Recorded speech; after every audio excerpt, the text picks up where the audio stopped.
In a world where trust was my foundation, I discovered a betrayal that shattered my soul. I thought I knew her, my beautiful wife. On her birthday, I came home early, excited to surprise her.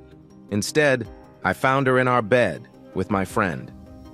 My heart broke as I stood there, watching my world collapse. Love turned to rage, and every tender memory was poisoned. How could she do this? Why him? I wanted to scream, cry, and fight all at once. This is the story of my broken heart and the quest for truth in the ruins of our love. It was meant to be a fun shock for her. In a way, it was, but it turned out to be a big shock for me instead. All told, I think we can both say it wasn't how we dreamed of spending her big 3-0 birthday. You know, you hear these sad tales, you read about them and think, that's tough, but you never think it will hit you.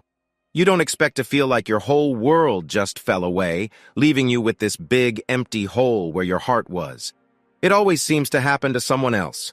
A tough ex-soldier, a cop, maybe a lawyer, an accountant, or someone who's hardly ever home. It's never about a normal IT guy with no big shots to help him out. Never about a guy who just goes to work, doesn't stick around the office more than needed, and plays a bit of D&D on weekends. You never think it'll be a guy like me. But it did happen, and there I was, standing at our bedroom door, seeing her and him together, and feeling my world just collapse. I had left work early that day, excited to surprise her. In the morning, I had said happy birthday, given her kisses, and made breakfast in bed before leaving. Gwen, my wife of 6 years, didn't seem all that lively, but I thought she was just tired. After all, who doesn't like breakfast in bed, right? We said I love you, and I left, all the while thinking about how she had no clue about my plans to take her to that fancy place she adores but we hardly ever go to. She had told me she was taking off work for her birthday. I had asked a bit here and there to get my plan ready without her knowing. Going anywhere? Nope. She had said she just wanted to relax, maybe watch some shows. She really wanted to hang out later with some of our pals. For sure, she was all for it. A night out, drinks, and dancing were her thing. Chill. Watch movies. Hang out and watch movies. Man, I was so clueless not to see what she meant. Maybe she didn't mean it that way, but I trusted so easily I didn't second guess. I hinted at a surprise for her birthday, something special. But my biggest hope was to keep her from finding out I'd be home early, ready to take her to her favorite place to eat, with the necklace she'd been wanting for ages with me. If she knew any of that, especially me coming home early, I wouldn't have been the one totally shocked. Standing at our bedroom door, seeing the sun on her face and her not wearing a top, I was hit hard. How could I have seen this coming? I couldn't have. There was no sign anything was off. Yet the same sunlight showing her face, someone I loved deeply, also revealed she wasn't alone. Seeing Gwen with no clothes wasn't a surprise. She liked to sleep that way. Tiny, with a gentle look, she was just right to me. Not like the models you see all over. She was small, soft, and just beautiful. And her eyes, they got me every time, so big and full of life. But Joe, I never wanted to see him like that, ever. He was shorter than me, not too different in size, not fat, not fit, just average. But man, seeing him there, that was a lot. Joe was an old pal. He was even at our wedding, right by our side. Just a normal guy, like me. A normal guy in bed with my wife in a room that smelled like sex. The strong smell was everywhere. Gwen and Joe were both asleep, looking a mess, and the bed was all messed up. Her long black hair and his brown hair were all tangled. They were close together, as if it was cold, even though it was a hot July day. Gwen's small body was close to Joe's bigger one, his arm around her. And there I stood, just watching them sleep. I tried to make sense of the fact that my wife, the woman I promised to love, had been with Joe, a guy I never thought would hurt me like this. I felt sick. No matter how much I tried to forget by closing my eyes and breathing deep, the awful image was still there when I opened them. I felt nothing. I moved like a robot as I took out my phone and took some photos of them. Then I quietly closed the bedroom door and walked away. I needed a beer and a smoke. I hadn't smoked in years, but I really wanted one now. Gwen sometimes smoked clove cigarettes, something from her past. I found her pack, got a beer, and sat down hard in the chair. The cold beer and the sharp, sweet smoke tasted strong as I thought over what happened. Looking at the photos on my phone didn't help. Seeing it on a small screen didn't make it any less real. The numb feeling started to go away, but was replaced by a pain that came from deep inside me. What was I to do? That was one big question. Why had she done it? That was another, and for how long? That too was on my mind. And why Joe? Were there others? Oh no, I didn't even want to think about that. Each question made me feel worse. The empty feeling inside me got bigger as I sat there thinking. They both slept so deep. They didn't wake up when I got home to a house that seemed empty. They still slept without knowing I was standing at the door. As far as I knew, they were still sleeping, while I sat in my chair, feeling wave after wave of sadness. It was like being pulled down into a dark sea of sadness. I think I sat there for about 20 minutes, having a smoke and a beer, before a dark part of me woke up. I swiped my thumb and closed the photo app, then opened the text message app. Another puff from my cigarette, another moment to make up my mind what to do, and then I did it. My thumb moved fast on the small screen, then I hit send on a message to Gwen. Jack. Hey, love. Got out of work early. Home in 20. Go out or stay in. I waited. 10 seconds, 30 seconds. In the bedroom, I heard the loud chirp of Gwen's phone. She always had it loud, scared to miss a message if it was important. Soon, I heard the sound of two people moving fast in the bedroom. The bedroom door opened, and I saw Joe running to the bathroom with no clothes on. He didn't see me sitting in the living room. Good. I had more time to make them feel bad. My phone vibrated. Gwen had texted back. Gwen. Yay! Can you get wine? I looked over at the kitchen where the new bottle of red wine I had just bought was on the table. I almost laughed out loud. Gwen was in a rush to get her love out of there and clean up the mess. Jack. Red wine, okay? Gwen. Great. See you? Jack. Love you, Gwen. No words back. She didn't say she loved me too. It hurt more, making the pain deep and big with each tick of the clock. I heard more noises from the room. I put the phone down and grabbed my beer again. The cold drink helped ease my fast heart, but did zero for the tight twist in my gut. I lit another smoke just as the toilet stopped and the bathroom door swung open.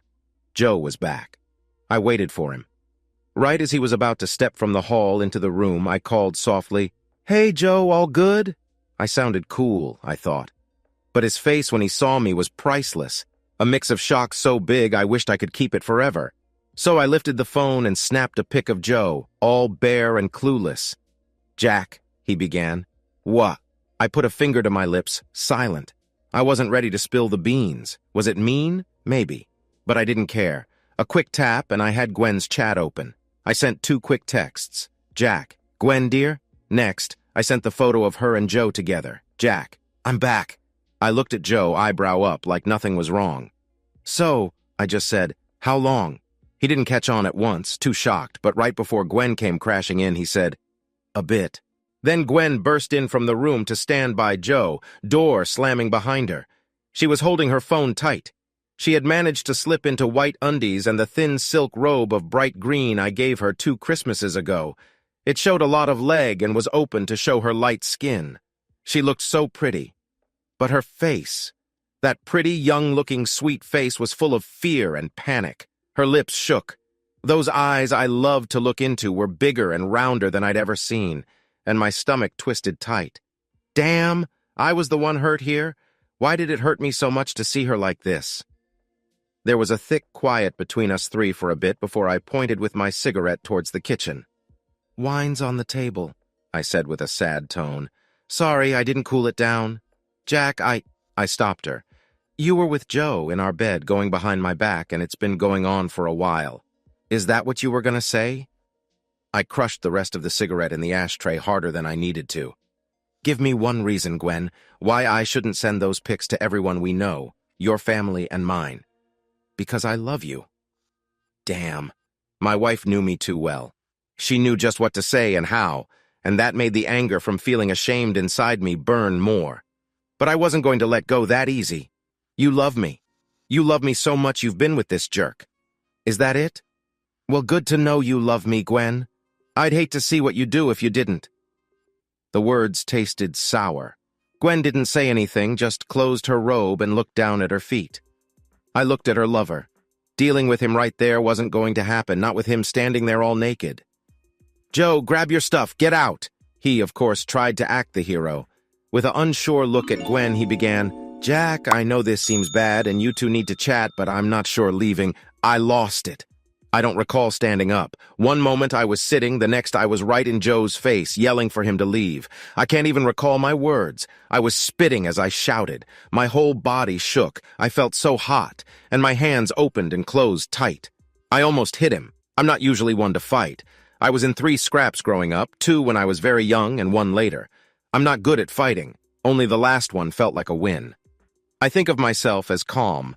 I don't often yell or want to hurt anyone, but then I looked like I could kill. Just one word from him, and I would have gone for him. That might be why Joe and Gwen were so scared. They'd never seen me like that. Nobody had. Whatever I said, it worked.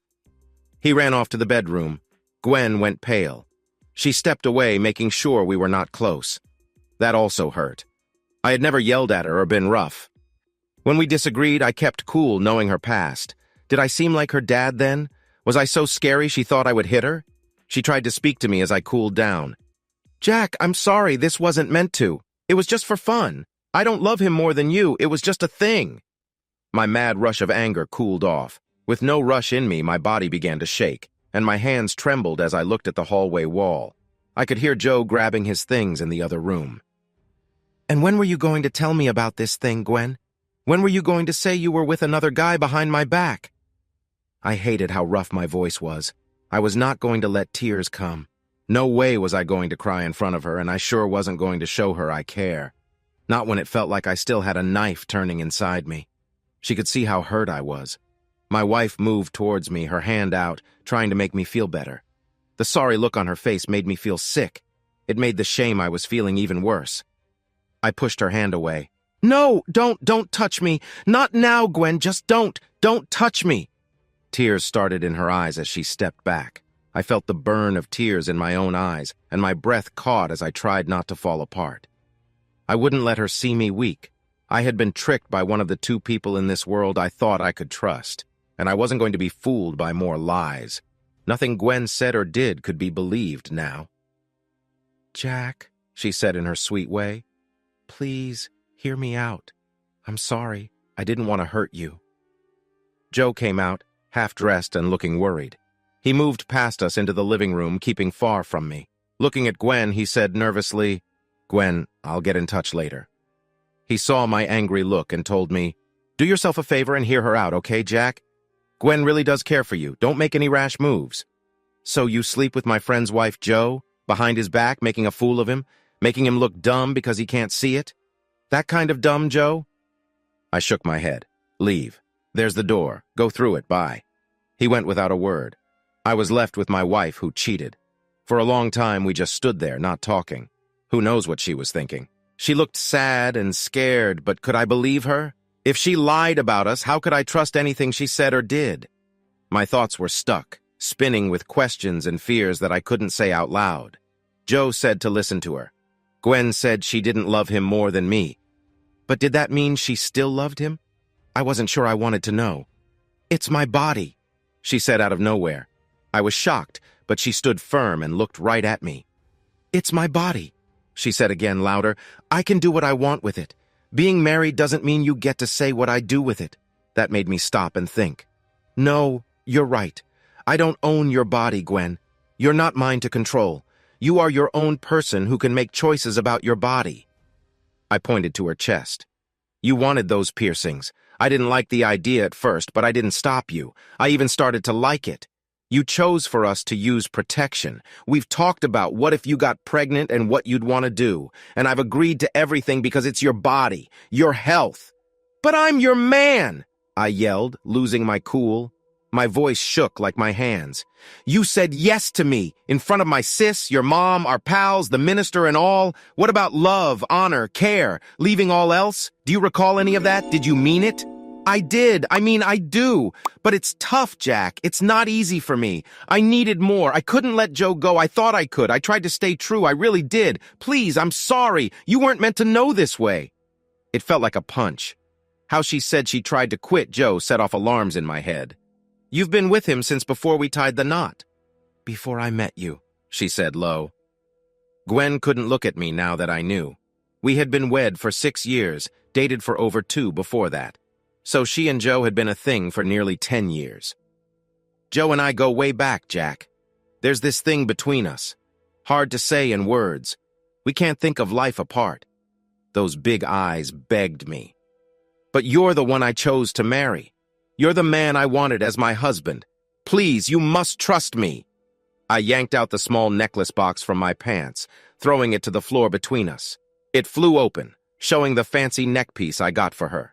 In the daylight from the windows, the dark red and purple stones shone in the silver lacework. Happy birthday, Gwen. I kind of remember her asking me not to go. I can hear her voice but can't remember the words or her face. I don't remember getting into the car, but I recall the feel of moving, her crying back at the house, and me in the car, making sure not to look at her. Then, I was driving away. I'm lucky I didn't crash. I snapped back to reality on the highway, not sure where I was going. I just knew I needed to get away. When I figured out where I was, I stopped at a small rest area. No gas station, just a basic building with toilets and snack machines. I walked to a grassy spot by some picnic tables. I made it to the trees and threw up. I kept throwing up until there was nothing left. I felt empty, not just in my stomach, but in my heart, too. I sat down by a tree, feeling sick all over. My throat burned from the vomit. I wished everything would just stop. "Hey, buddy!" I heard an older voice. I looked up to see a trucker walking toward me. "You okay?" I nodded, then shook my head. "Yes. No, actually, not really." He crouched down, looking at me closely. He looked like a typical trucker, big and rough, with a worn-out hat. "You don't smell like booze. Your eyes seem okay, not like you're on drugs. You sure don't look good, though. Sick? Need me to call someone?" I shook my head again and tried to smile. "No, it's more like heartsick. Heartbroken. You get it." The stranger nodded. "Yeah, feels bad, man. Sorry to hear." He glanced back towards the highway for a sec, then looked at me again. "You were swerving a lot on the road. I stopped to chew you out, but you seem sad enough already. Still, I'm not cool with you driving more. Got someone to call?" There were 2 people I trusted fully. Now just one. "Yeah, my sister. I'll call her." I pulled out my phone, shaky. The trucker stepped back to give me space, but stayed close, watching. I was thankful. The phone rang twice, and my sister answered. Hearing her voice, I felt better. "Hey, dummy, what's up? Thought you'd be with Gwen today." I forced a smile.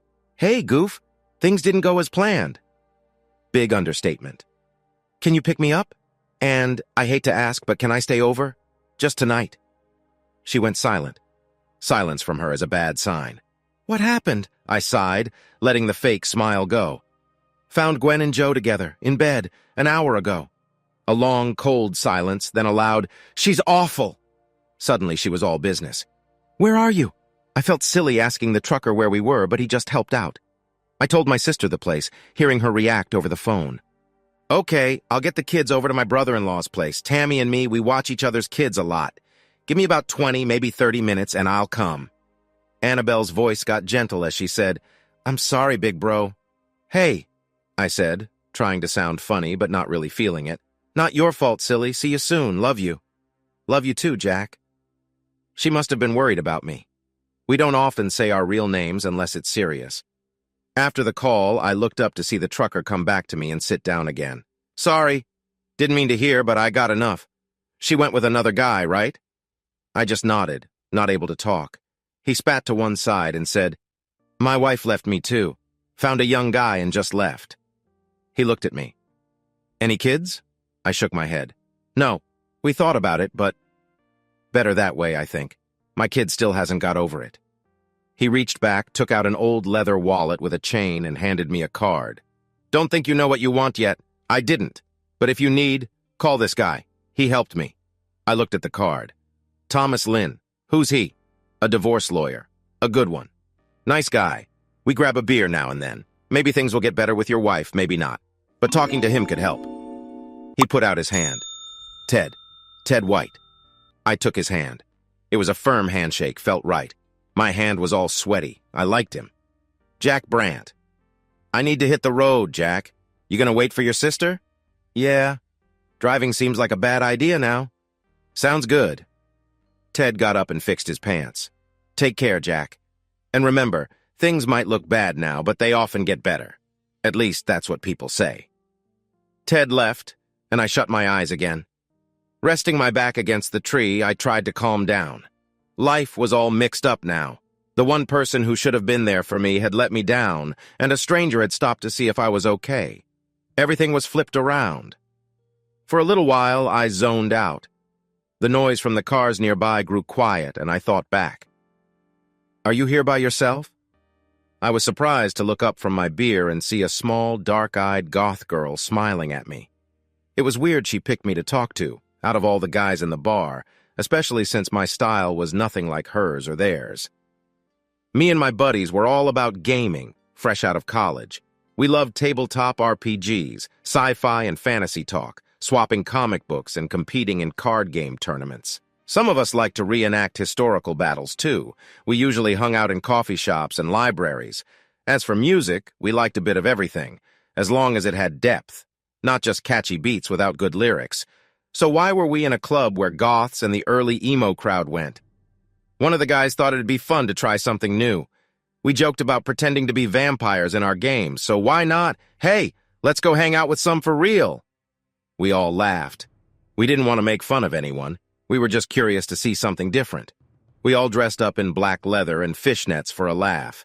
It was funny trying to see the guys apply makeup without looking ridiculous. Luckily, we had the internet, now full of how-to videos.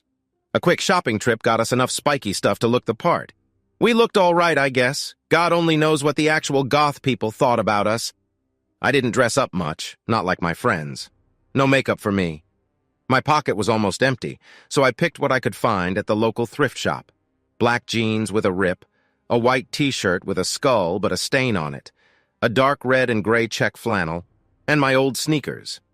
Back then, my light brown hair was long, tied back with a few bands. Did I look goth? Nope. Thinking back, I looked more like a thin, sad lumberjack than a dark, fancy night creature. I sat at the bar, holding on to my first drink while my friends wandered off. I didn't feel kicked out, but I knew I didn't really fit in. So it was a shock when a tiny, pixie-faced, skinny goth girl in a stunning black old-timey dress came up to me. My heart beat faster seeing her. She smelled like flowers and spices, but also something wild. And boy, her eyes. I could have looked anywhere on her.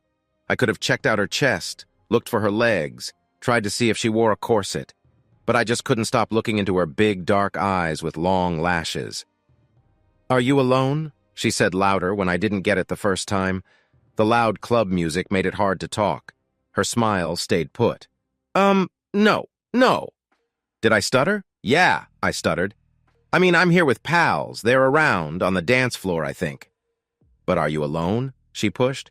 Oh. Surprised she asked me, I quickly shook my head. You mean, no, I'm not here with someone special or anything. Her smile got bigger but softer. She looked relieved. Good, she said. Then she sat next to me on the bar stool, bold as anything.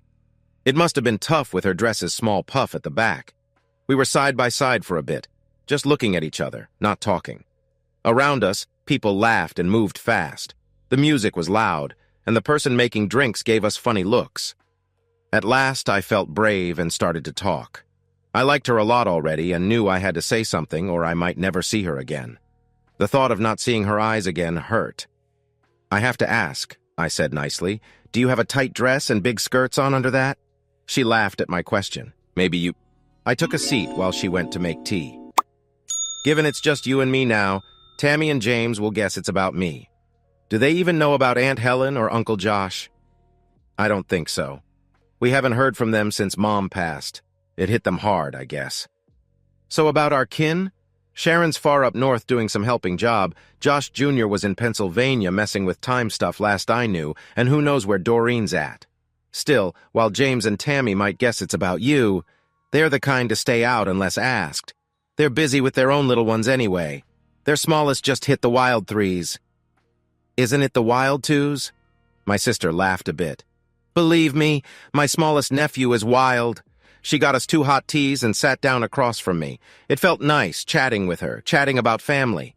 Just normal stuff. I could deal with that. We talked for quite some time. It was a nice break that calmed me and gave me space from my fresh hurt. But we had to face the big issue at some point. We couldn't just ignore it forever. My sister took my hand gently. "So what went down?" I took a deep breath, feeling shaky. I told her all about it, even when I got mad. Annabelle looked surprised. I began with my plans for Gwen's birthday and finished with the trucker finding me. I had more to say than I thought. I wish I could say it made me feel better, like lifting a weight off, but it felt more like I was poking at a sore spot, making it worse. Maybe it wouldn't feel so bad if it wasn't right where my heart should be. My sister, bless her, just listened. She's good at that. "Not even a small hint before, huh?" she said, feeling for me. Our teas were now cold, barely touched. "No," I said, feeling the weight of it all again. I didn't know anything was wrong. I can't think of any hints that something was off, and it still doesn't make sense to me, you know? Sure, Joe was around a lot, but so were lots of our friends. Gwen knew him before me, but it's not like he was ever just hanging out at our place without me. Gwen didn't talk about him more than she did about anyone else. Maybe she danced with him more when we went out, but I was always there. Nothing happened in front of me. Annabelle made a face. "I hate to say this, 'cause you're my brother, but what about sex?" All I could do was shrug. I thought it was good. She seemed happy, really happy. She showed me a bunch of new stuff I wouldn't have thought of. I stopped, feeling awkward about spilling this to my younger sister. Annabelle just smirked a bit. Clearing my throat, I went on. "I mean, at the start, it was all the time, and then it slowed down. From a lot to maybe once a week." Was that a clue? "But I've heard that's normal, for things to slow down a bit. She didn't say anything was wrong, and isn't once a week still okay?" Annabelle snorted. "I've got 2 one-year-olds. You tell me how often Duncan and I find the time." I didn't want to dive into that chat, so I changed the subject. "I can't remember what I did when I got mad. I sort of know what I said, but not really, and I don't remember walking out or driving." "Shock," my sister said. She used to work with trauma patients at the local hospital until it was too much. Your brain couldn't handle what was happening, so it shut bits of it off to keep you moving.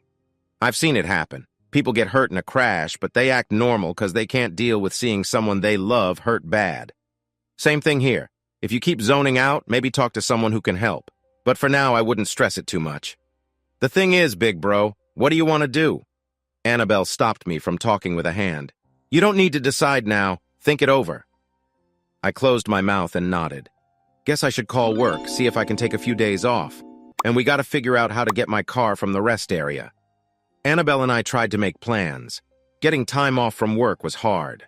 I told the HR person only what I had to, asked for family leave, got turned down, but they let me use my 3 personal days left.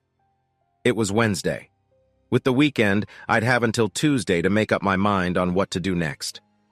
I was emailing my boss when Duncan arrived with the twins. My sister's husband, Duncan, was quite the character.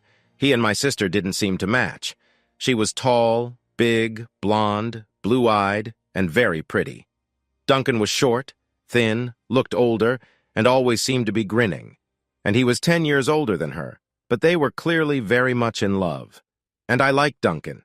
He worked hard, was a great dad and husband, and if his laugh was loud, well, my sister loved it. That was all that mattered to me. He didn't smile when he came to talk to me. Still in his work clothes and boots, he sat down in another chair in the kitchen while Annabelle moved the kids to the living room. "Hey, you okay?" I let out a big sigh. "Well, I'm not dead, so there's that." Duncan gave a serious nod. "It's better than being dead." He looked at me hard. "Let's keep it that way, yeah?" I had nothing to say to that, so I just nodded. Duncan knew about my bad times. I still had marks on my wrist from high school. The first person I really loved broke my heart so bad it almost killed me. My sister knew too, but Annabelle believed I wouldn't do something dumb again. It's not like I hadn't thought about just ending it all during all this mess. I wanted to disappear. I wanted to stop feeling. But to actually try to end it all? No, I wasn't there, thankfully. Not yet. I said bye and went up to the guest room. My old room was now for the girls. That was okay. I was just happy to be somewhere safe. I shut the door, took off my shoes, and lay down. The smell of home filled my nose as I rested, and I closed my eyes to just not be for a while. I woke up scared and out of breath. The room didn't look right, and I reached out for Gwen's shoulder. Panic hit when I found her side of the bed empty, and I sat up fast to look for her. Someone had taken her. She was gone, and I felt so scared. Was she okay? Was she in trouble or lost? In the dark room, I couldn't think straight. It took a bit for me to remember. Someone did take her from me, I remembered. I hugged my knees close. I wanted to cry again, but I had no tears left. Felt dry and empty, cried lots before. It was dark, house quiet. Couldn't hear sister or her man nor the twins down the hall. Looked at my phone near midnight. Also saw no texts or missed calls. Gwen hadn't reached out. Fair, maybe. I hadn't called her either. Hurt still. Trying to shake off a bad dream, I text her. Jack. Awake, sat there, phone in hand, felt like forever, just a minute really. Could hear an owl outside, far off. When she texted back, just one word. Gwen. Yes, hard swallow. Felt a lump in my throat as I typed. Jack. Alone? Took her 5 minutes to text back, felt like hell waiting. Gwen. No, heart felt broken again, like a punch from the inside. The truth, her being honest now, didn't feel good. Thought it might be Joe with her. Why ask? Took deep breaths, thought hard what to say next. Jack. Can we talk? Really need to. Minutes passed, no word. Jack. Please? Her replay was short. Gwen. Tomorrow. Felt sick. She was making me wait. Maybe I deserved it since I left, but felt like I was losing her more. Made me think, did I ever have her? Was our love real? If she couldn't leave him? Why marry me? The answer was bleak and simple. Joe's life was all over the place. He jumped from one job to another, had no car, shared a flat with 3 mates, and couldn't see a clear path ahead. Me? I had a steady job, saved up a bit of cash, and people saw me as someone you could count on. The thought that she said "I do" to me just for the safe spot I offered her was poking at me in a way that made me uneasy. Maybe I was never really her partner. Perhaps I was just her ticket to an easier life, and I was too blind to see it. The only way to find out was to have a chat with her. Jack. Morning? Around 10? I'll bring bagels. Gwen. Sure, whatever. Gwen knew just how to push my buttons. She knew what would sting. My nose started to leak. I wiped it with my sleeve and kept going. Jack. Okay. 10 with bagels. I love you, Gwen. She didn't write back. I sat there on the bed, hoping for a reply for an hour, but got nothing. Realizing she wasn't going to answer, I just lay there feeling lost. I thought to myself that I'd already lost her. Despair whispered that she was never really mine, that my whole life was a sham. All the old doubts and fears crept back, making me feel lost again. I lay there feeling stuck, visited by the kind of deep sadness I thought I had kicked to the curb a long time ago, and started to wonder if just letting go of everything wouldn't be so bad. It had been a while since such dark thoughts crossed my mind. Depression is a tough enemy, and I believed I'd won over it. But Duncan's sharp words echoed in my head. I had promised I wouldn't do anything rash, but now I questioned whether it really was so rash to want to leave the pain behind, to leave the lies, to step away from myself and let the world move on. Did anyone truly, desperately need me? As the sky began to lighten, one of the little ones started crying. The house woke up. I could hear my sister's man moving around, popping into the baby room, and chatting easy with one of his little girls who couldn't sleep. Annabelle's tired talk came down the hall. Her family was waking up around me, and soon the smell of coffee hit the room. Life didn't stop. It didn't care if I was there or not. I got out of bed feeling heavy all over. I slept bad, felt all mixed up inside, still in my work clothes from yesterday, and scared of what the day might throw at me. I felt like giving up. But there were bagels waiting. Maybe the shop would have the French toast ones I liked. Or the poppy seed ones that could make you test weird for drugs. There was a story about that, right? Anyway, there would be bagels. And sometimes, it's the little things that make you keep going. When I left the room, I almost ran into my sister. "Watch it, dummy! I was just coming to get you up." She stepped back, took a look at me. "Man, Jack, you look even worse than last night." I could only manage a weak smile. "Shower," she said, strong. She pushed me towards the bathroom. "You know where everything is. Get clean. There's a robe. Throw your dirty clothes out and I'll wash them." I just did what I was told. It felt good to have someone tell me what to do. The hot water ran over me as I sat in the tub, letting it hit my head, trying to clear my mind. It was like a kind of calm. It didn't fill the empty space in my chest. I still felt sad, but the sound of water made it easier to not think. I stayed there for about half an hour before I knew I had to get going. The house had one more bathroom, but I didn't want to use up all the hot water. I walked out wearing a white robe that I think my sister took from a hotel. In the kitchen, Annabelle had my nieces in their chairs trying to make them eat. Duncan was there with coffee and a mop. "Look," she said to my messy nieces, "if you don't eat, you'll look like Uncle Jack. You don't want that, right?" I smiled a bit. I had seen myself in the mirror. The shower hadn't really made me look better. My sister pointed to the fridge. "You missed dinner last night. There's food for you in there, chicken with rice and beans. Go eat." "Thanks," I said. I heated the food in the microwave. It was 7:20. "Can we get my car today? I've got things to do." "No need, Jack," Duncan told me. He drank his coffee. "We got it last night while you slept." One twin spit her food out over everything. The other laughed and did the same. Their parents just cleaned up after them. "Going to see the bitch?" It looked like that's what my sister was calling Gwen now. Annabelle wasn't one to let things go, so that name was sticking around for a while. "Yeah, going there at 10. Thought we could sit and talk, try to see where it all went wrong, and if we can fix it." "Do you want to fix it?" Duncan's question made me uncomfortable. "I'm not sure." I just shrugged. "We've been together for 6 years, known each other almost 9. It's tough to let go, you know? And you still love her." My sis was sharp. Yeah, I still do." The microwave beeped, and I got the plate out to sit with them. It smelled great. My stomach rumbled, happy at the thought of eating, especially since it was one of Duncan's meals, not my sis's. Annabelle can't even boil water, making the idea of eating nice. It tasted as good as it smelled. "On the other side," I started after my first bite. It was hard to say it out loud. "On the other side, from what she told me, she's been with him for more than that. Probably around 10 years, I guess. Which means she's lied to me all this time." Annabelle's eyes got big with shock and anger. 10 years, Jack? She's been sneaking around for 10 years? And you didn't see? That was not the right thing to say. My hunger went away, and I slowly put my fork down. "To be fair," her hubby said gently, "we didn't see it either, Annabelle. And that's a lot of time to keep a thing like this hidden. Plus, if she's been with this guy before she even met your brother, there wouldn't have been any difference for Jack to spot." My sis backed down. "I'm sorry, Jack. I can't believe she's been doing this for so long. If I find out someone knew about them the whole time, I'm going to be so mad, I swear." The little ones were getting fussy with all the noise and started to reach out to their mom. She cleaned their faces and hands as she kept talking. Smiling wide, she touched her nose to each of her daughter's noses in turn. "Would you like to help Mommy with a task?"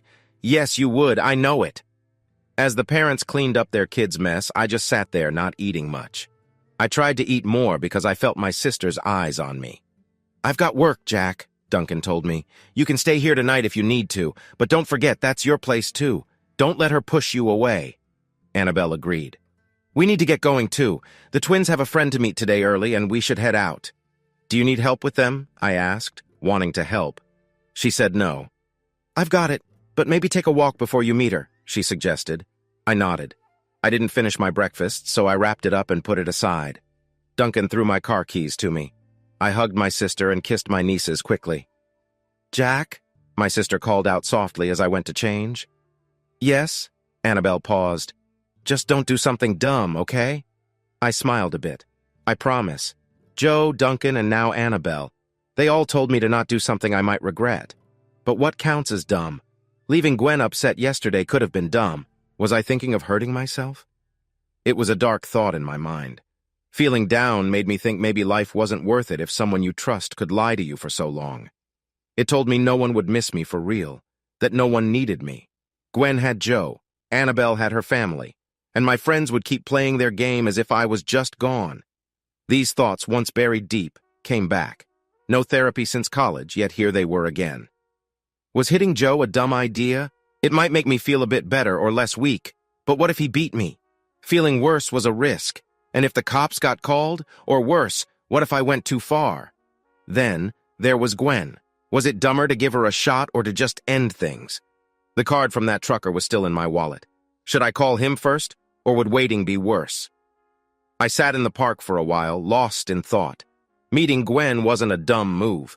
It had to happen, no matter how much I dreaded the answers to my swirling questions. Luckily, the coffee shop line was short today. Grabbing tea for me and coffee for her, plus some bagels, I headed back to face my wife. I got home just before 10, finding Gwen in the kitchen.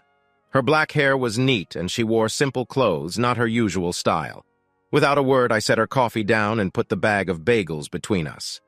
"We need to talk," I said gently. Gwen huffed. "You didn't want to talk yesterday. She was mad and she had a point." "Why was she mad?" "I got hurt in all of this, but I tried to stay cool." "No, I didn't. Yesterday, yes, I needed space. To think. You left me. You were mad, then you just left me here to cry." Gwen wasn't making this easy. I took a sip of my tea, wishing for more honey. "Can you blame me?" I asked, straight up but not mean. "I come home to find my wife with one of our mates, and she's been with him since we got married. How was I supposed to act, Gwen? What did you think would happen when you got caught? Sorry if I left when you needed me, but you hurt me. It still hurts." I gave her a hard look. "What would you do?" She sank back, not looking at me. "Doesn't matter now, I guess." Gwen peeked at me, sad. "So, what now?" "Depends," I said, pushing my tea away and leaning in. "You said you still love me. Is that true, Gwen?" Her smile was sad. "I never stopped loving you, Jack." That was something. It hurt, but it was something. Next, I had to ask the big thing. It was more of a point than a question. "But you love Joe too." She couldn't look at me. It took a few tries, her voice low. "I do, just not the same. Hard to explain, Jack." "So, he's better in bed?" "No." "Not better?" I pushed. "Different, that's all." It didn't seem bigger. Gwen rolled her eyes, still not meeting mine.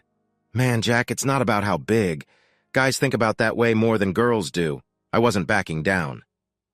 "So he's bigger?" She looked at me straight, annoyed. "Yeah," she said in a mocking tone. "His thing is 12 feet long and as thick as my leg. He can please 10 women at once with it." "Is that what you want to hear, Jack? Will that make you feel better?" "Gwen, just tell me the real deal." I was getting mad. "Why have you been with him all this time? What was I not doing? Was it not enough sex? Was it bad? Did I not hang out with you enough? Did I not care enough? Am I not good enough for you?" With each question, she shook her head, her hair moving with her. "No, no, no. You think marriage is just about who gets to be with me, Jack? No! Maybe I thought we had some rules, Gwen, but I thought marriage was about trust. Now I find out it's all been a lie. Before we go on, I need to know why." I was shouting, but I tried to calm down. "Is that too much to ask?" Gwen was silent for longer than I liked, but I let her think. "He's not bigger than you," she finally said. "You're about the same. Maybe you're a bit thicker." She took a deep breath, trying to keep going. "And we never laughed at you, Jack. Joe and I never made fun of you. We just didn't. It wasn't talked about. You weren't talked about. We never thought you'd find out. We didn't want to think about you finding out. You were happy. You didn't need to know. We were happy. You and me. Joe and I were happy. You and Joe were cool. So we let it keep going." She still hadn't told me why. I really wondered if she knew. "So what now, Gwen? What about us, about our marriage?" "What I want? I don't think you'd agree, Jack." She had to be joking.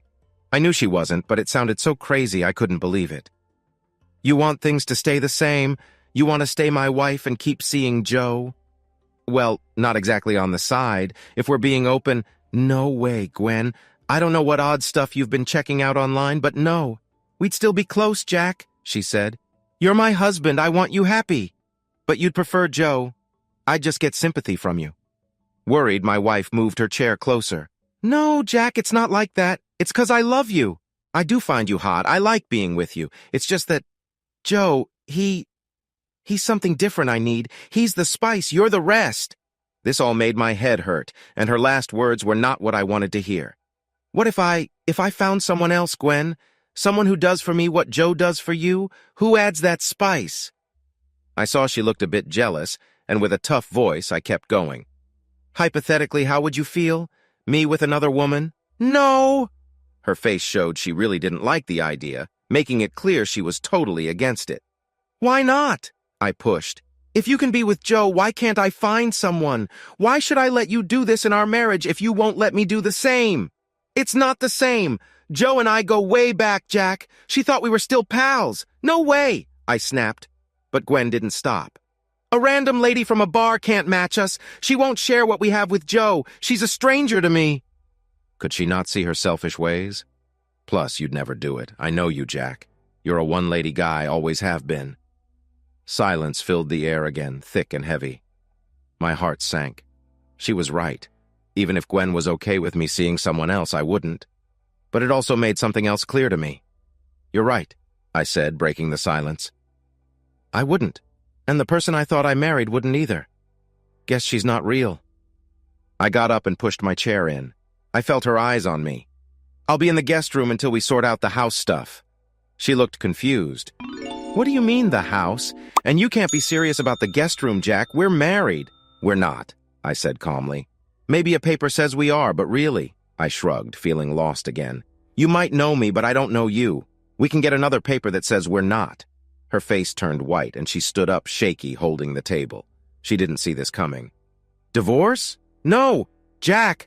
What? I've got a lawyer ready! That was a stretch, since I hadn't called him yet, but his card was burning a hole in my wallet. I'll ring him and start things moving. Maybe you should get one, too. What about we try talking to someone, or just us taking a long trip, just us two? We can fix things. How can we fix anything, Gwen? I snapped at her, my teeth tight, feeling bad inside again. You've been lying since we started. How can I trust you now? Even if you left Joe, which I doubt by how you talk, how can I know for sure without always looking around for him? And if you did that with him, who else did you do it with? Her slap took me by surprise. Gwen went from scared to mad real fast, and though she was small, the slap made my cheeks sting.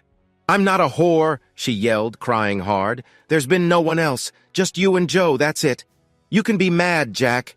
You can hate me for hurting you, and I get it. She pointed at me. But don't you dare call me names like that.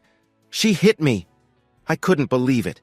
She grew up in a rough home and swore she'd never be like that. I looked at her shocked, then I got mean. Cheating and hitting? Looks like you do have some of your dad in you, Gwen. My wife cried out like I'd hit her. That was low of me. Her dad was a bad man, she had told me. The look on her face said my words hit hard, but it didn't make me feel any better. A sad cry started to come out of her. Then I heard a quiet cough from the next room. It made me shut my eyes and take a big breath. Gwen had sent a message that she wasn't by herself last night. He's still here, isn't he? Gwen didn't move, just crossed her arms. Her quiet words were sharp. Yeah, Joe's still here. He came back for me last night. Not like my husband. The bad guy stood in the door wearing jeans and a t-shirt. He looked scared, but he spoke with a kind of calm. Gwen, this isn't good. I think you should let me talk to Jack. I looked at him, shocked. Why should I listen to anything you say? Do you still love Gwen, Jack? His question made me mad. Yes, I said. I do, but I thought I knew who I had married. She's the same person, Jack. She's still your wife. She's still the one who loves you. He opened his hands like he was showing me something big. You're just seeing more of each other. It's not nice for either of you, but you still love each other. That's why you'll want to hear what I have to say, Jack. Maybe I shouldn't have been so shocked that Gwen had been with Joe for so long. True, we weren't the best-looking people, but he always knew what to say. He sounded so real every time. I checked myself again. I looked at Gwen on my left, then at Joe on my right. Everything in me wanted to run out of that room, sure that nothing good would come from talking more, and that I'd be hurt in the end. But another part of me wasn't ready to let go yet. 8 years with Gwen, 8 good years. I stepped back and stood by the kitchen counter. Your turn, Joe, I said, waving my hand his way. Tell me why I shouldn't end things with Gwen. Gwen sat down again, her legs crossed and arms wrapped tight in front of her. Joe nodded, took a breath, and stood by the doorway to the living room. You say you love Gwen, Jack, he started. But what do you love about her? So much, I replied. It wasn't a new question for me. I'd thought about it a lot to make sure I wasn't taking her love lightly. Where do I start? Her laugh, her eyes, They drew me in first. How she looks peaceful sleeping near me. Her choice in music. How she sings wrong in the shower just for fun. We like the same movies. I even go with her to dance, not 'cause I like it, but 'cause I love watching her dance. She trusts me, doesn't get mad about my women friends, not like my exes did. I skipped talking about my first girlfriend. That hurt was its own thing. What else? She's cool with me playing D&D every Saturday. And I stopped thinking hard. I shut my eyes, pressing my nose. I've been so dumb, Joe. You didn't join our game 'cause you liked Pathfinder better, because that's when you hung out with Gwen, right? Joe just nodded, no sorry in sight. Yeah, hours alone, every Saturday. It wasn't just hooking up, Jack. We did stuff, like real dates. But now, let's stick to what you love about Gwen. Hearing this hit me hard. The gang I played games with stuck together for years, even though people would come and go. Maybe someone among the 20 or so past and current members knew about Joe and Gwen and just didn't say. I found it hard to answer Joe when he asked what else I loved about Gwen. I said it quiet, looking down. I loved that she was always there for me. Gwen made a tiny noise like someone stepped on her toe. I loved being there for her, too. I loved that we trusted each other so much. We could share anything. We never really fought. Sure, we'd get mad or impatient with each other, but it never turned into a big fight. We could talk and be real with each other. I had to take a deep breath before going on. I had a tough time trusting people before I met Gwen. With her, though, it felt easy. I trusted her. I must have looked so sad. I trusted you, Gwen. Then my wife talked again. She seemed less angry now, more sad. We wanted to tell you, Jack, she said softly. We never talked about you behind your back, but we did talk about telling you. We didn't know how without making you feel bad or embarrassed. We got scared it would end up hurting you like this. And then, over time, we just kind of hoped it wouldn't come up. Joe actually smiled a little, which surprised me. There were a few times you almost found out, he said. Like when you were sick or a game night got called off. Once I had to hide in your closet for hours while you two were... Well, you know, I really didn't want to know that much detail. Thinking about how many times Gwen and I were together just after Joe had been with her made me mad. I guess Joe saw that in my look, making him stop smiling and look away. Know what's sad, Gwen? I said, looking her right in the eyes. If you and Joe had just told me all this from the start, when we first got together and been straight with me. I had to laugh then. Not because it was funny, but because I couldn't help it. I might have been okay with it. Really, I think I'm pretty chill. You got me into some wild stuff over the years. You might have got me to try this too. A three-way. You, me, and Joe. Why not? A Gwen in the middle of me and Joe. But you didn't tell the truth. It hurt more taking it in than when it first hit me. You lied for 8 whole years. And here's the thing, Gwen. If you had just come clean last week, I might have gone for help. If you had told me yourself before I found out by chance, I'd have tried. We'd need to talk a lot, sure, and we'd need to figure out what Joe's part in all this would be. But no, I found out because of an accident.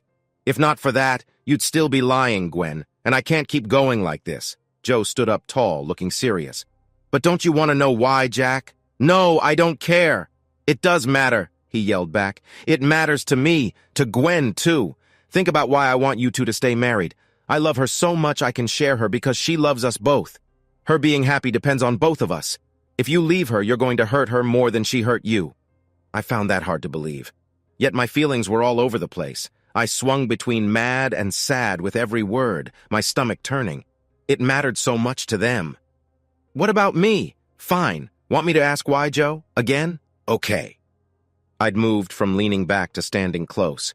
Joe was just a step away. But I was nearer to Gwen, so I turned to her with my burning question. If you love Joe that much and have been friends so long, why'd you marry me and not him? That question caught them off guard. They looked at each other, worried. But Gwen stood tall and answered, Because, Jack, you give me things Joe can't. I need someone stable, someone who's always there for me, who cares for me as I do for them. I want a family, and that's you. It's always been you. And what's Joe give you, Gwen? My voice might have sounded as bitter as I felt. What can he give you that I can't? Joe? Joe makes me feel free, like we're the only two people in the world. She lifted her chin, bold. But much as I love him, he'd be a bad dad. I want kids, not now, but someday.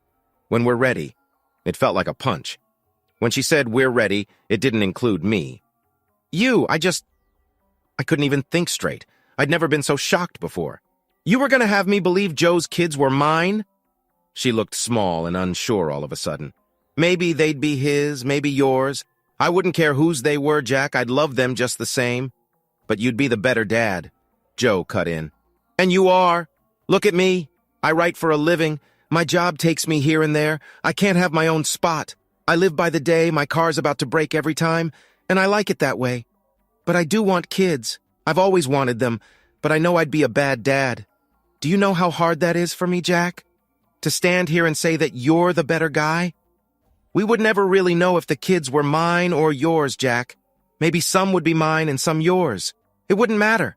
I'd say they were mine. You'd think they were yours, and hey, no one else needs to know. I'd know they had a great guy to take care of them. Too much was just too much. I can't take this in. I really can't. This is crazy. First, you two go behind my back. Then you make me feel like I'm the bad one when I find out. Then you say I'm dull. That's not what I said, my wife cut in. And now you say that you were going to trick me into taking care of another man's kids because he's too lazy to do it himself. What? Were you two planning to just go off and have fun, leave me holding the baby?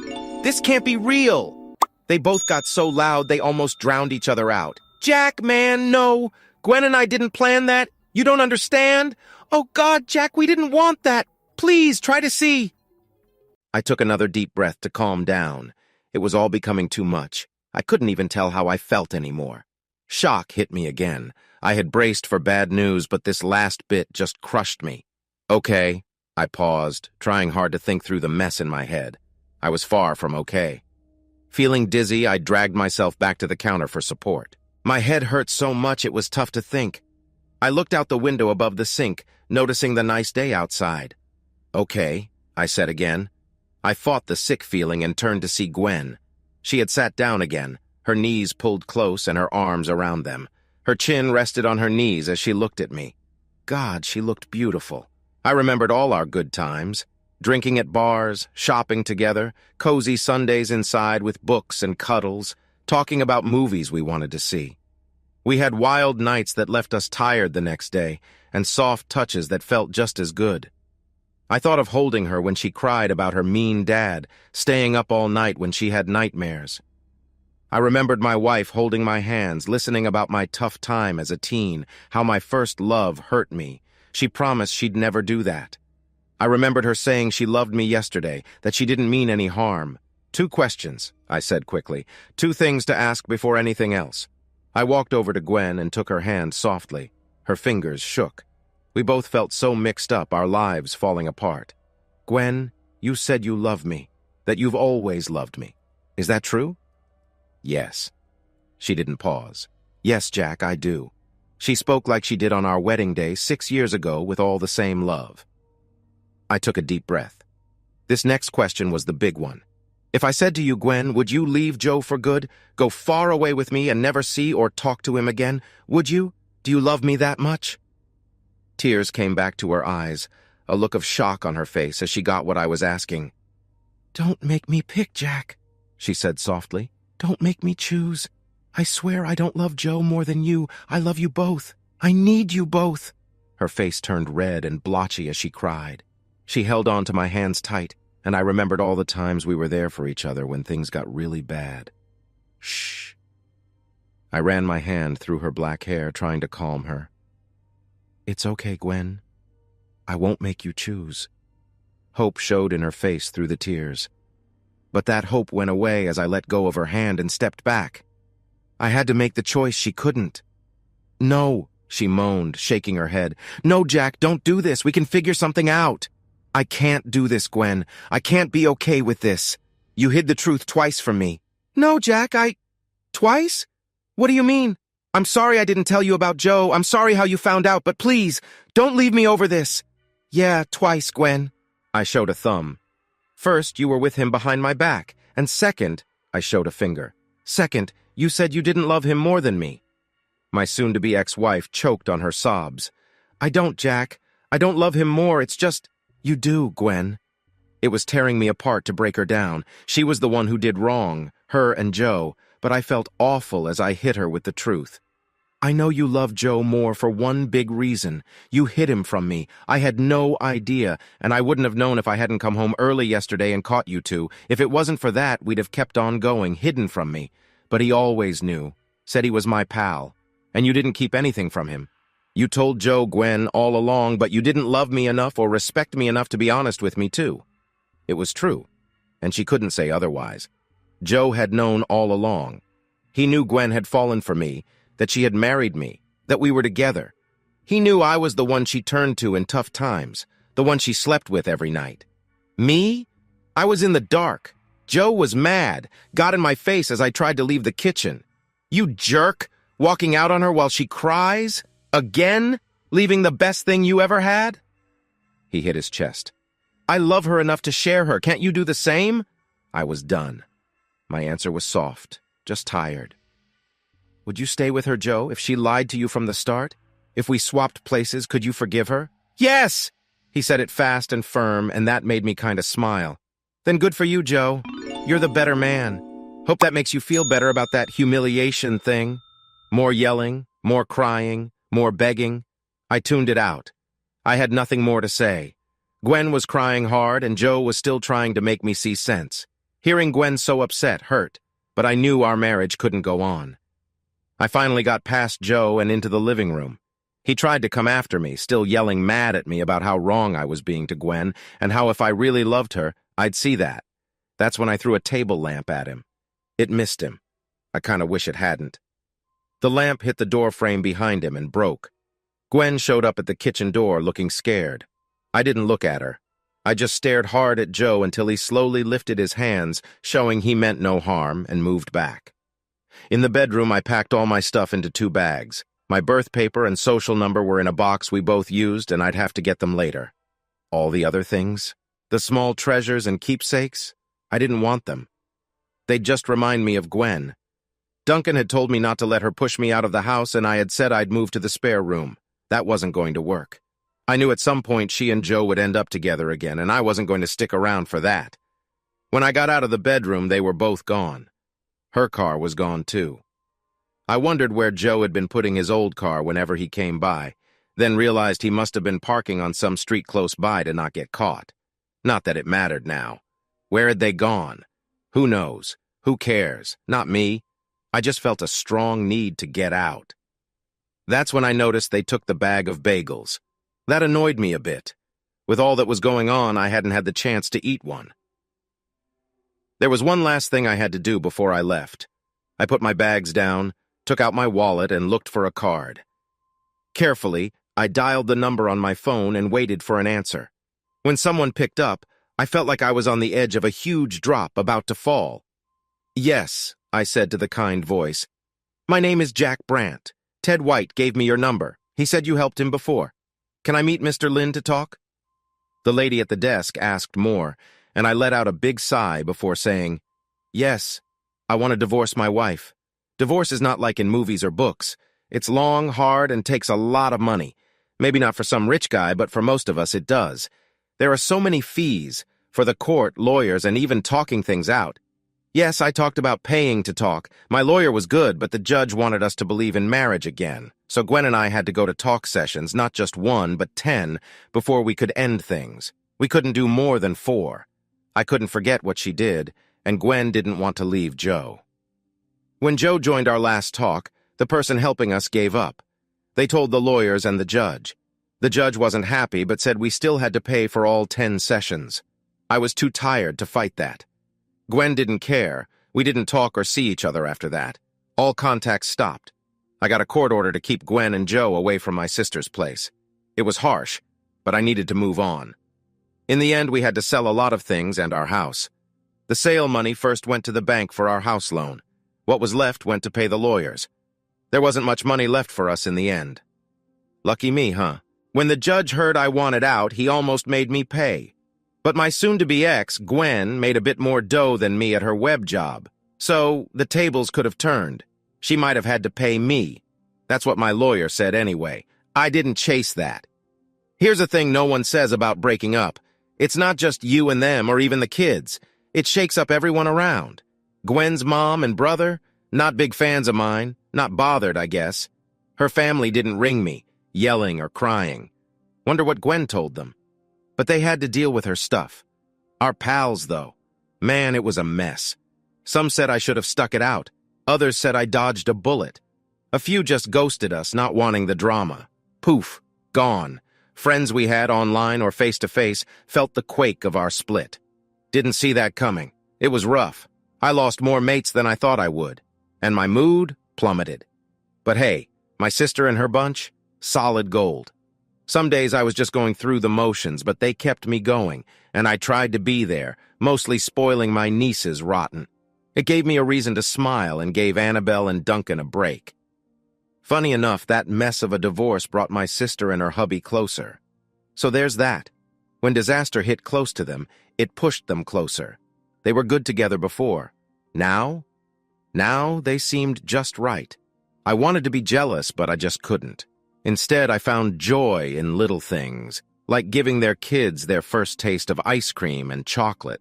Just a little bit, of course. My wife didn't want the divorce at first. She and her lawyer tried to slow things down.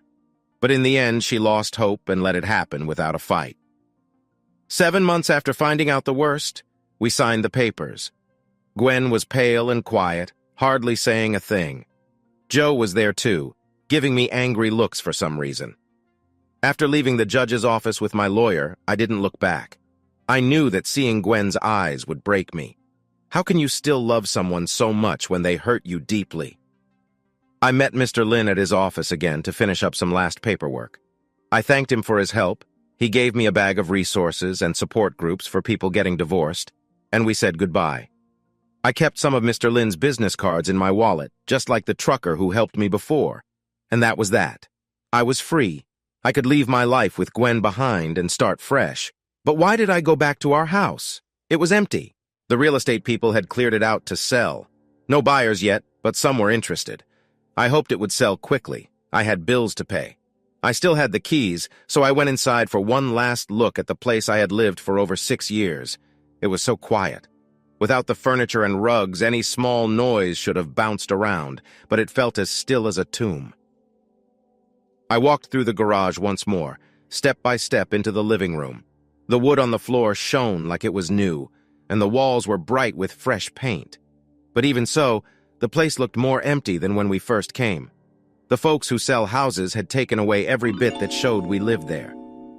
I knew you'd come back here. Just one more time. I turned and there was Gwen, in the door to the kitchen. I was so lost in my head that I didn't hear her car or her coming in. She wore the same black dress and tall shoes as at the court. No shock. I still had on my suit and tie. Yeah, well, I waved at the empty room. Thought I'd take one last look, to be sure we left nothing. I glanced past her. Joe didn't come? My wife, my now ex-wife, shook her head. He's at our place making dinner. Said I needed some time alone. I just nodded, though I really didn't get what she was thinking. Whatever it was, she and Joe would have to sort it. Not my worry now. You'd think I'd feel better knowing that. I thought you'd be out, happy. Gwen moved to the glass doors that led out back. This was what you wanted, right? I stood tall, let out a heavy breath. No, Gwen, it's not. It really isn't. It's what had to happen. Gwen looked at the yard. When we got the house, we thought it would be great for kids to run around. Those kids would never come now. I'm sorry, Jack, she said softly. This isn't how it was meant to go. Sorry I found out. Sorry it broke our marriage and all the love and trust I had. That I believe, Gwen. I let out a deep sigh. But you haven't made me feel you're sorry for cheating or for whatever you had with Joe all these years. She didn't answer. Her eyes stayed on the yard outside where our kids would never play. I should go, I said, moving towards the door. If she wanted to be alone, so be it. Time to start over, I thought. Not sure how, but what else is there? I was almost back to the kitchen when she called out, Jack? Did it have to end this way? Do you really hate me now? I stopped, standing in the doorway, not looking at her, trying to think what to say. Yes. My voice was steady. And no. Turning to face her, I just shrugged. Yes, it ends here, Gwen. Not what you wanted, not what I wanted. but we can't both get what we want. And no, I don't hate you. I feel let down, Gwen, like you kicked me when I was down, in both my back and my heart. It hurts to see you and think of what we could have been, then remember what you did. It hurts to see you now and know I'll likely not see you again. And honestly, I don't know how I'll get through tomorrow or the days after that. But I don't hate you. I gave her a sad, tired smile. I still love you. Guess 'cause I'm a fool. The smile went away. But if we stayed together, Gwen, if you and Joe got me to just go along, then yes, I would have ended up hating you. I'd resent both you and Joe and hate myself even more than now, making all three of us even sadder. This way, we're free. You're free. You have Joe. You'll manage. Gwen walked over, sadness on her face as she put her hands on my chest. I was dumb to let her so close. Even more to close my eyes and feel the warmth of her hands through my shirt and on my skin. But who's there for you, Jack? She was crying. Gwen was crying and put her head on my shoulder. My arms went around her small body. It hurt, but it felt so good to hold her again. I hadn't touched her since the day I found out the bad thing, and it felt so great to have her close. Then I started crying too, because I saw she was crying for me. You'll be alone again, like when I met you, she cried with a frown. She hit my shoulder soft with her fist. You hate being alone. Maybe I'll meet someone, I said, weak. I'm 32. I'm still young. Deep down, I didn't want anyone else. I wanted Gwen, who I had loved and still loved. I held her and didn't want to let go. One hand was on her head as I kissed her there, the other hand on her waist. We stood and cried together for what we had and what could not be now. That's when I did the most foolish thing.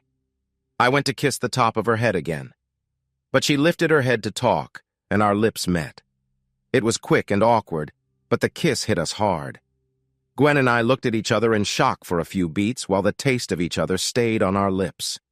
We fell into a wild kiss.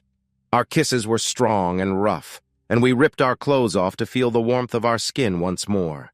No words, just raw sounds as we came together over and over. When I was tired, I used my fingers and mouth to keep her going until I could again.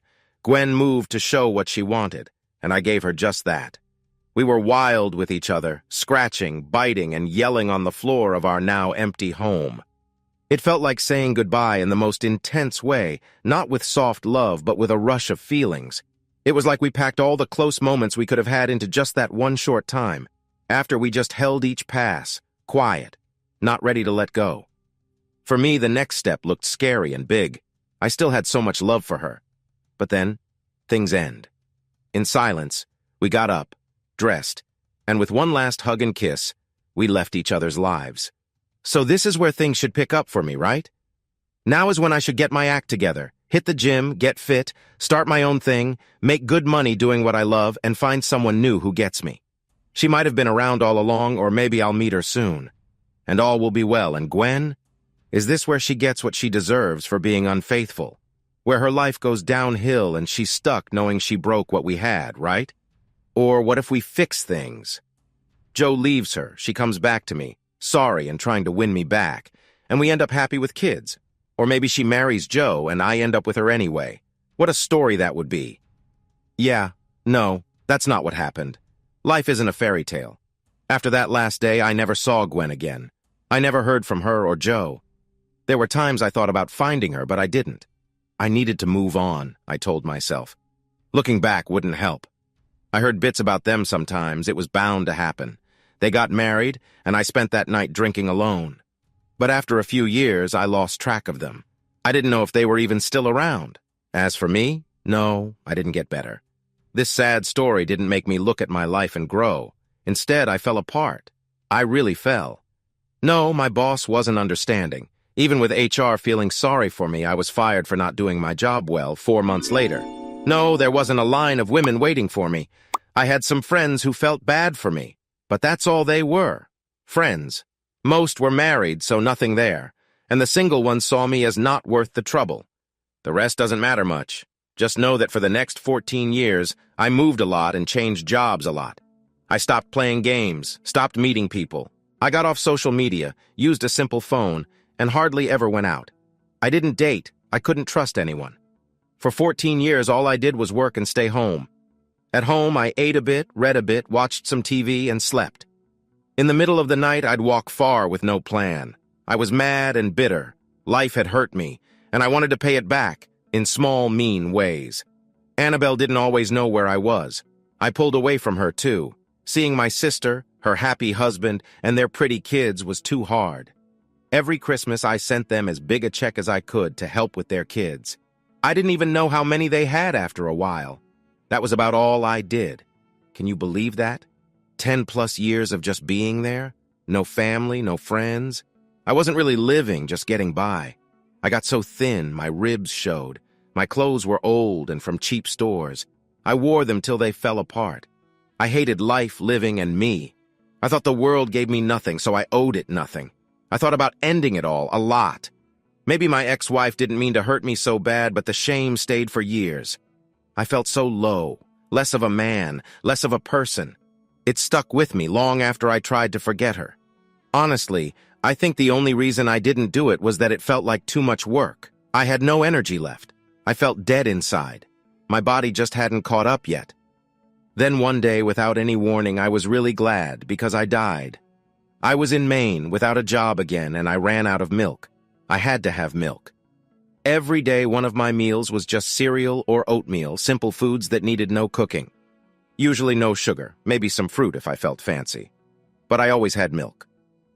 So, on a very cold February night, I dressed warm and walked to the corner store. At 3 in the morning, no one else was on the street. The wind blew hard, a sign a big snow was coming. The lights from above made the air look strange and quiet. It felt like I was the only one left. I kind of liked it. It was like being a ghost in a dead city. It matched how I felt. I thought the small store might be closed because of the storm. I was ready to walk back home, sure the world would let me down over a simple jug of milk. But the store was open. The signs flashed for beer, lotto tickets, and an ATM.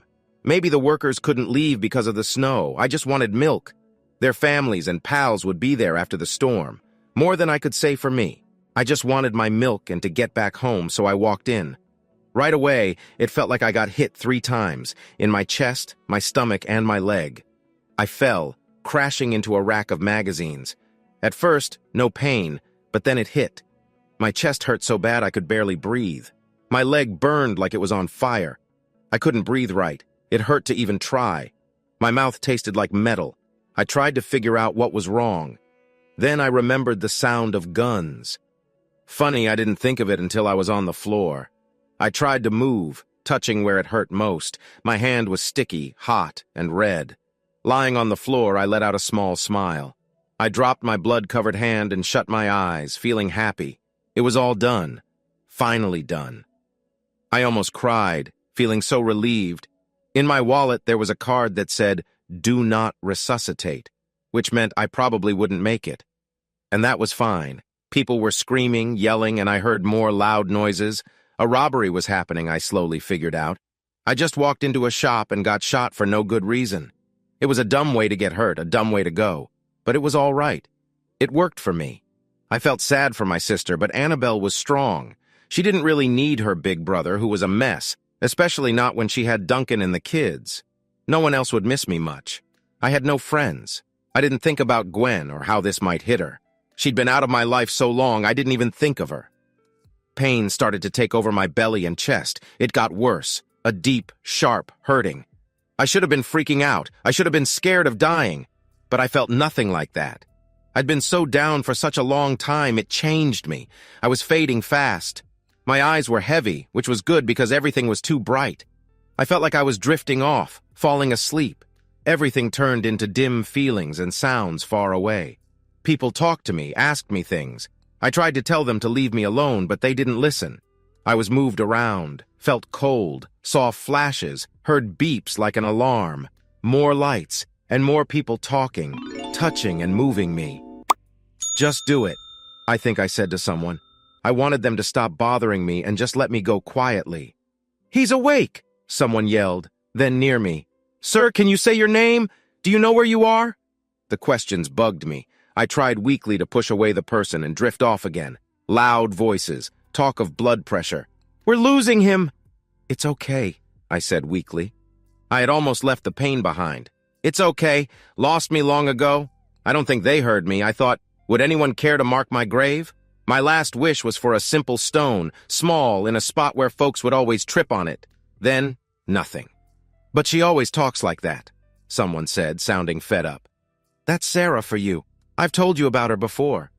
I wanted to nod. Why I wanted to agree or who Sarah was, I had no idea. Yet it felt right, like jumping into a chat midway and missing the start. Anyhow, the voice went on, Eddie, the bouncer, he has to kick this guy out even though he kinda likes him. Not that Eddie would say he likes him, 'cause Eddie's too shy, which is cute. But he's got his job, right? And the guy's date is still sick in the bathroom. That didn't click for me. I thought Eddie liked Sarah, so this was all new. If only I knew who Eddie or Sarah were. I opened my eyes. A new, clean, dropped ceiling, not like the store. Other sounds hit my ears now. Folks in the hall, beeps, someone breathing hard, and a lady's voice over a speaker. It was a place I should have known, but the word escaped me. Someone was talking near me, close by. I felt the warm touch of a hand in mine. I wanted to look and say something, but my neck just wouldn't move. I couldn't do much apart from a low sound because my throat felt stuck. I tried hard to look around by moving my eyes to the left. It was so hard. Who knew looking around could take so much effort? I got very confused when I saw I was in a hospital room and a clown was holding my hand. This clown was pretty. She wasn't like the typical ones with a fake nose and crazy hair. Under her white face makeup, she looked young, maybe in her late 20s or early 30s. She had fun, swirly colors on her cheeks. Her nose had a bright red dot that matched her lips, and she had purple curly hair that looked soft and real, not like a wig. She wore a white coat, but her dress was full of colors like it had met lots of crayons. I couldn't see her feet, but I bet she had big red shoes on. She kept talking while I watched her. I couldn't keep up with what she was saying because I was too busy looking at her. I started to feel sleepy again. My eyes wanted to close, and I felt numb all over. But I didn't want to sleep. It seemed like I had been asleep for so long. I wished to stay awake, to keep seeing her, hear her, and hold her gloved hand a bit longer. I had no idea why a clown was here in the hospital. I couldn't remember why I was here either, but I was happy she was with me, whoever she was. I tried to talk again, but only a small sound could come out. My mouth and throat felt blocked by something hard. I tried again, louder this time, hoping she'd see me. My fingers only sort of moved. It might have felt like a soft wind touch to her. I wasn't sure if she heard me or felt the slight push, but she jumped back, shocked. Her lips made a small O as she stood up fast and bent down to me. Her eyes, bright as new leaves, grew big with surprise. She looked at me, happier than anyone I've seen in a long while. "You're awake! Oh my God, you're awake! How long have you—" She stopped and jumped into action. "Wait, I'll get help! Can you keep awake? Try hard, okay?" She grabbed a white thing next to the bed and pressed it quick. A bell sound came from the hall. She was still holding my hand, now giving it a soft squeeze. "It's all right," she said, smiling in a way that made me feel calm. "Just stay with us." I'd have nodded if I could. I blinked slowly instead, trying to squeeze back. Her smile grew. Then, lots of folks in white coats and nurse clothes came in, moving the clown girl aside, checking the big machines. A man in blue looked down at me, worried. "Sir, can you hear me? Blink twice if yes." It felt super hard, but I did it slow. It made him smile. "Good. You might be mixed up. That's okay." His words would have helped more if I knew why it was okay. "I'm Dr. Gorovsky. You're in the hospital. You've been here a while. Your body is weak, so moving is hard. There's a tube in you to help you breathe, so don't try to talk. You can't yet." The old doc shook his head like he saw something amazing. "You're really lucky, trust me. I was full of tubes. How I missed seeing them before, I don't know, but now I felt stuff in my nose, mouth, and throat. My right arm felt heavy with tubes from my elbow going back somewhere I couldn't see. I couldn't move or talk, and my whole body felt weird. Lucky? How?" "Hold on. I bet you've got tons of questions. We'll get to them. Just hang tight. It'll take some time." Even with my brain all foggy, I wanted to ask if he really thought I could go anywhere. I blinked twice to show I got it, and he nodded back, sharp. Being awake felt strange. I was there, but not quite. The medical folks kept asking me stuff and checking on me, but I couldn't keep any of it in my head.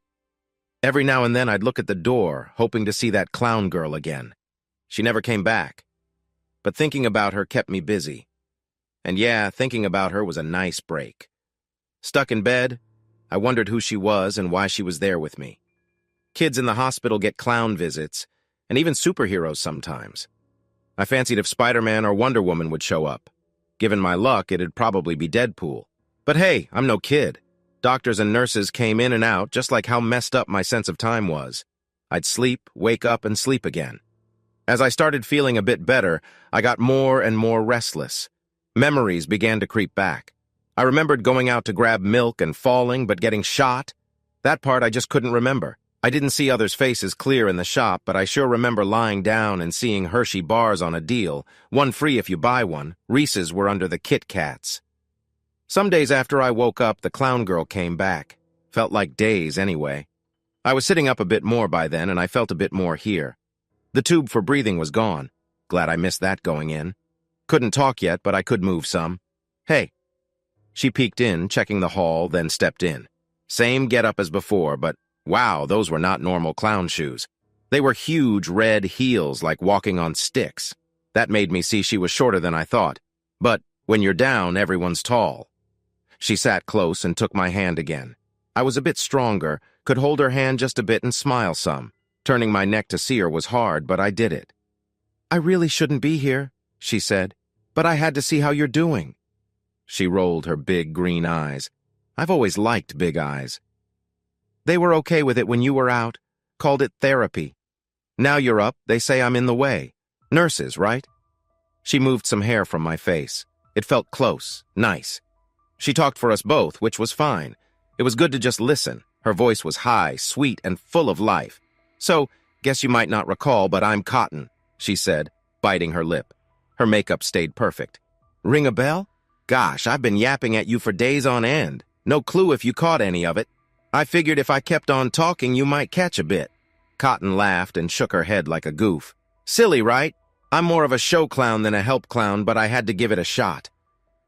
I tried to swallow. My throat hurt as I did. I couldn't speak or write, but I managed to move my hand so my finger touched her palm. I had one question. With all my strength, I drew a letter in her glove. The clown girl seemed shocked for a sec, seeing how hard that was for me. She's sharp, got what I was asking right away. She gave me a somewhat sad smile and held my hand again. Because there was no one else here for you. That's my first meeting with Cotton. Well, actually, Cindy is her name. Cotton was both her last and clown name. She thought about going by Cottontail the Clown for the fun sound, but she wasn't a fan of rabbits. She found out about me on a visit to the kids' part of the hospital and stopped by out of curiosity. Learning I had no visitors made her stay with me. It broke my heart a bit that nobody came for me, not even my sister, but it made me like Cindy even more. She was all heart. It turns out there was a reason my sister hadn't shown up. No one knew who I was. The bad guys had taken my wallet after they jumped me. I got to the hospital with no ID and no DNR card. That's why they kept me alive. No one knew who I was. At most, they guessed I was from around here. So they just called me John Doe. I couldn't talk at first, so I stayed a mystery. A week later, I could finally tell them my name. When they asked about family, I said no. I had left my sister behind. I didn't want to pull her into my messed up life, but deep down, I felt different. I wasn't the guy who pushed the world away, hating it all. It was more like a weird dream. But if I wasn't that guy anymore, then who was I? Cindy and Dr. Gorowski told me more about my injuries. I was shot 3 times, once in my left leg, my belly, and near my heart into my right lung. My knee was now fake, and Cindy joked it would last me 80 years. I should hope to get some money back on it. The second bullet messed up my stomach and hurt my liver, too. The third one hit near my heart, hurt my lung, and did something to my brachial tube. Because I hit my head hard, I also cracked my skull. They said my brain was all right, but it made surgery harder. I was also not eating right. That made the doctor kind of upset. Maybe he thought my mind was not okay. In all, I had 93 hours of surgery and was out cold for 6 weeks. I died twice, once at the ER and once during surgery. I had to stay even longer for lots of physical therapy. I had nowhere to go after all this. I had no insurance and no way to pay for the big surgeries, talking help, and meds I needed. Thieves took all my money and stuff from my home, leaving me with nothing. Even if the cops found them, which a detective said might not happen, my stuff was probably gone for good. When I told Cindy, using a touchpad, she just smiled and said, "You can't fix it now. Just focus on getting better." She kept telling me her tales from other jobs to pass time. It wasn't the stories themselves that grabbed me, but how she told them. The nurses tried to keep her out, but I stood firm. I told them she was the only one sticking by me, so I wanted her there. They complained she should be with the kids, but she was a volunteer and visited me only before and after seeing the children, so it was fine. Cindy was a big help. She knew lots about hospitals and found me help through social workers. We got really close as she was there for every therapy session and spent most of her free time with me. She always wore her clown costume, and I started to wonder what she looked like without it. When my voice came back, rough and deep, I told her everything about my life. We had deep talks at night. She got me to share things I'd never told anyone else, and I didn't hold back. I even told her about that time I got back with Gwen once more after we split up. It was a dumb move I couldn't quite shake off, but didn't really regret either.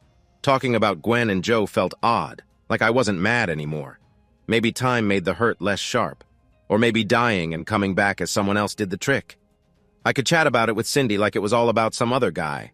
A close pal, maybe. The pain wasn't gone, but it felt like I was looking at it from far away. Cindy didn't hide her past from me either. She stopped going to school young, got mixed up in some rough stuff, ran away from home, and lost a baby at 18 without knowing who the dad was. Then she turned her life around, got her GED, and worked hard on her own. Those were her words, not mine. One of her first gigs was entertaining kids. That's how she started clowning. She also worked as a waitress and bartender. And yep, she was a stripper and burlesque dancer, and a cam girl. She made good money from it, easy to see why with her looks, but still liked to clown for free for charities. "You're okay with me stripping or being on the net?" she once asked. Some guys get weird about it. "Do you do it dressed as a clown?" She laughed at that, and I smiled too. Smiling was getting easier, maybe because I was doing it more. "No, I could, but it wouldn't feel right. I've got plenty of other outfits." Cindy tilted her head, her purple curls moving. "But you're really okay with it?" "Yeah, I was being real." "If you like it, go for it. Life's too short, I've learned." "I do like it. But lots of guys don't get it.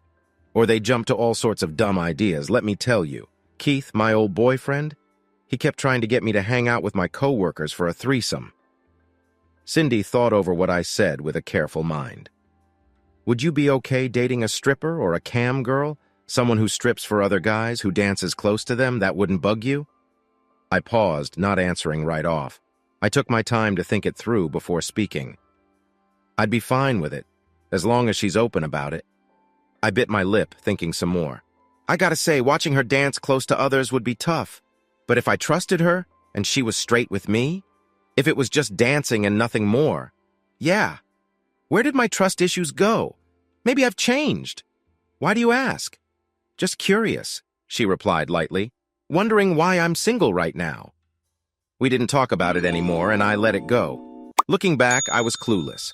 I wondered if she'd get in trouble for hanging out with a patient so much. There are rules about doctors and such not getting too close to people they look after, right? Cindy just brushed it off. "I'm not a real therapist, more of a professional clown." Then, it was time for me to leave the hospital. I'd been there for months. I still needed lots of help, but they couldn't keep me forever. I had no clue where I'd live. My landlord kicked me out, and it was too late to fight. My car was towed, and I had no cash to get it back. I worried all week, but Cindy told me not to fret, she'd handle it. When I mentioned the upcoming bill, she just smiled and kept quiet. When the big day came, it hit me like a bolt from the blue, just like when I met Gwen and Joe. It was my first time seeing Cindy out of her clown clothes and makeup. Her hair was still bright purple, and her smile looked even nicer without the face paint. She gave a big grin as they rolled me out. She spun around, showing off her legs, then took a deep bow, laughing. Her clothes were a lot tighter than her clown outfit, a dress that showed off her shape well, and I could see why she did well as a dancer. Apart from her strong legs and her full chest, it was her eyes that caught me. They shone with fun and a bit of trouble. Later, I learned her eyes were really that bright green. Her hair might be fake, but those eyes were real. Seeing her eyes then, I knew I was in love. I just wasn't ready to admit it yet. "So, where are we going?" I asked, as she helped me into her car. "Some sort of home for help?" "No way, not at all! You'll like it, I promise," Cindy said with a quick glance and a smirk. "What, don't you trust me?" I twisted my mouth, feeling kinda good. My body hurt and I was tired, but I felt better than in a long while. Maybe that last hit to my head when I fell did some good? There was still a bit of darkness in me, but it was now hidden by the light of a new day. "I trust you. It's tough, but I do." I let out a big breath. "At least I don't have to fuss about my bags getting lost," I joked. We stopped in front of an old house from the early 1900s. "The folks upstairs are fine," Cindy said as she helped me up the front steps. I was still getting the hang of using a cane. Judy works at a local history place, and her man James fixes things in a small shop. Their kids pop in sometimes. They throw great BBQs. She led me to the door on the right, juggling keys. "You gotta watch out for your roommate." "Roommate?" "Yep," she said, sounding annoyed.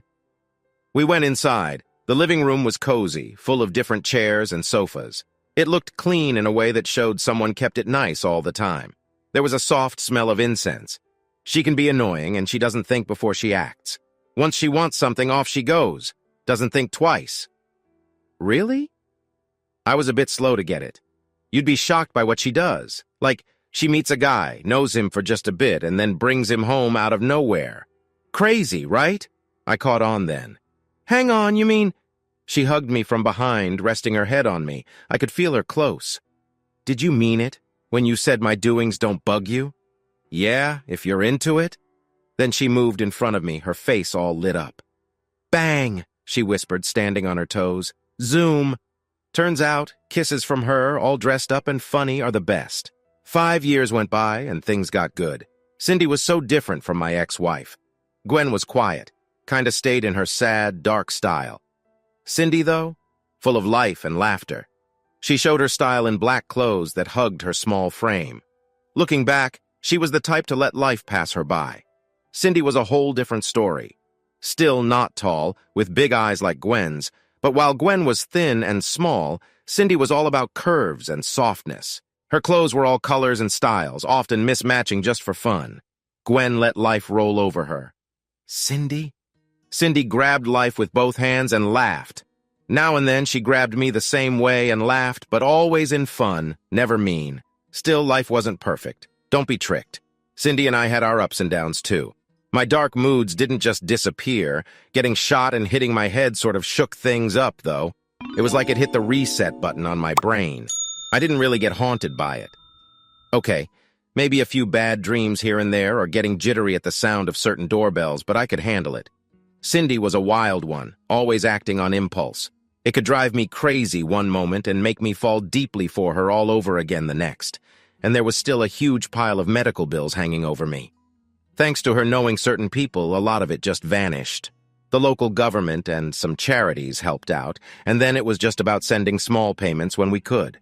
It might never fully go away. We're talking about hundreds of thousands. I might end up leaving this world still owing money. Cindy wouldn't let me worry about it, though. "The sky's always up there," she said, "and there's always the chance something could fall out of it and hit you when you're not looking or ready.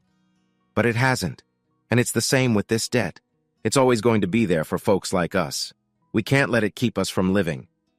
Cindy always had cool sayings to keep me going. She made sure we stayed close. We never slept mad at each other. Sometimes we talked all night, but we always ended up in bed together. If one of us said, "I hate you," well, we'd make up right there. That was a rule at our place. And one night each week was just for us, no matter what. No friends or family. And boy, did she have a lot of friends. So many. Friends who had seen tough days, just like us. My new friends were not living the fancy dream. None owned their place, few had cars, and everyone had issues. These friends quickly became my friends too, especially when they learned I played tabletop RPGs. I was a bit out of date with D&D, but soon I was back in the game. Battling orcs with folks from the club at 4 a.m. was wild. Thanks to these pals, I found jobs. Not as much money as Cindy made, but it helped with the bills. I worked part-time at a neighbor's repair shop, at a bookshop, and filled in at some clubs. People knew they could count on me. The fact Cindy was a cam girl didn't bug me. Watching from the side was fun too. I felt a bit proud, knowing she was mine in a way they couldn't have her. Her dancing at the club was tough to watch, but I tried not to think about it. She did give lap dances, but that was it. It was a fancy place where bad stuff didn't happen, and the boss was clear. If bad stuff did happen, they'd be kicked out. My love was great at dancing. Maybe not the best in the room, but she knew how to move. What was really cool was how she got extra drinks and tips from the guests, making them think they had a chance with her. We'd laugh all the way home while she counted her cash. Then we'd love each other a lot. I mean, things were better for me. I didn't say we were perfect. I wasn't the same young guy who got his heart crushed. I did start seeing a therapist. Cindy often came with me. It was a group thing at a local college because I couldn't pay for a private doctor. And I also went to some local support groups. It really helped me deal with my problems and feeling low. I had a few small eye-openers, but the big one was about my divorce and what came after. The truth was, I made myself sad and angry because I felt guilty. Deep down, I hated that I hurt the woman I loved, even though she cheated. I didn't think I deserved love or friends, so I cut myself off from the world thinking I didn't deserve happiness. The mind can be terrible sometimes. Getting back in touch with my sister was another part of getting better. I almost couldn't do it. Cindy had to call her for me. After a nervous, "Hey, it's Jack," Annabelle yelled at me a lot. I sat there taking her anger until Cindy got tired of it and took the phone. "Hey, Annabelle, this is Cindy." "Who?" "Oh, your brother's girl. Yeah, he's been with me a lot lately." "Wow, your bros thing is wild." I almost couldn't breathe. "Okay, short story long. Your brother got shot and died a few times. No joke. I get he's been a pain, but yelling at him on the phone isn't cool." Cindy gave me a win look. "What you need to do is yell at him face to face. Then we both can tell him he's been super selfish. So when are you coming over?" The meeting was full of tears. After years of being down, I started to get better. Dying, lots of talking, lots of hard work, 5 years, and a young, fun lady who wore noisy shoes helped me. At 52, I was finally having a good time. Maybe I wasn't rich and maybe I'd leave with debts, but after my divorce, I was calm for once. Life had one more curveball for me. It was May, and I was chilling on our small porch. It was our chill day. Cindy and I took the day to just relax. The air was cool, the grass bright green, and the sky clear blue. It felt great to just sit, sip tea, and not do much. I had brought a new game book for next week, but hadn't opened it yet. I just wanted to enjoy the outside. About a half hour in, Cindy came out. She had a late night and just woke up. I smiled at her. "Hey, love, sleep okay?" She hummed and sat close, taking my hand. She was quiet, which was normal for her when she just woke up. We just sat there, hand in hand, listening to birds and far-off cars. I thought it was going to be a good day. "Jack," she finally said, not looking at me, "did you talk to Annabelle last night?" "Yeah, just about how the kids are and stuff." "Why?" Cindy nodded, her curls moving. "Did she say anything else?" I blew out a breath, trying to remember.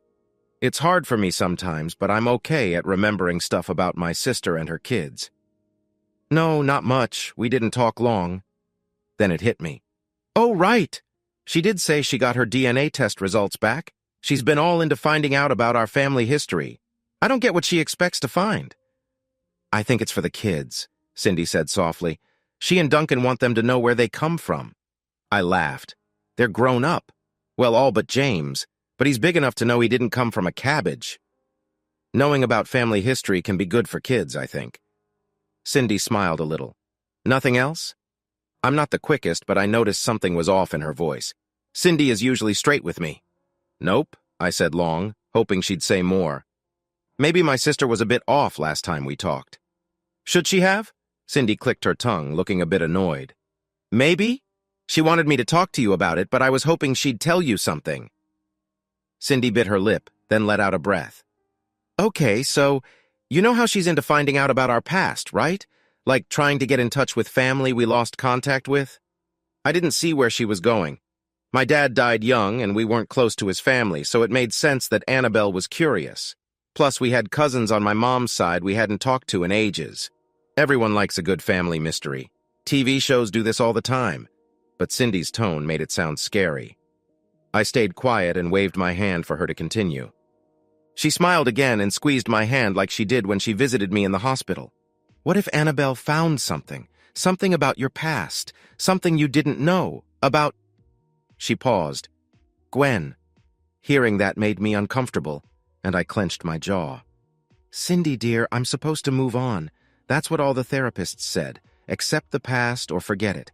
I've been bad at accepting, so I forgot it. So if it turns out Gwen was my cousin or my half-sister or my aunt or something, I'm better not knowing. Cindy frowned. You might need to know, Jack. But then, maybe not. Annabelle found this out 2 weeks ago. She told me yesterday, and we didn't know if we should tell you. It's about Gwen, but also not. We know you hate secrets, and we don't want you to find this out in a bad way. That bad, huh? I took a long breath, thinking. What should I do? I didn't want to think about the past, especially about my ex-wife. I felt I had moved on a lot in 5 years, and even without the details, I worried this could make me fall back. But I hated keeping secrets. Both my love and my sister looked worried. They thought I might get mad if I got a bad surprise again. I couldn't think of any news that could be as bad as when I found out about Gwen and Joe.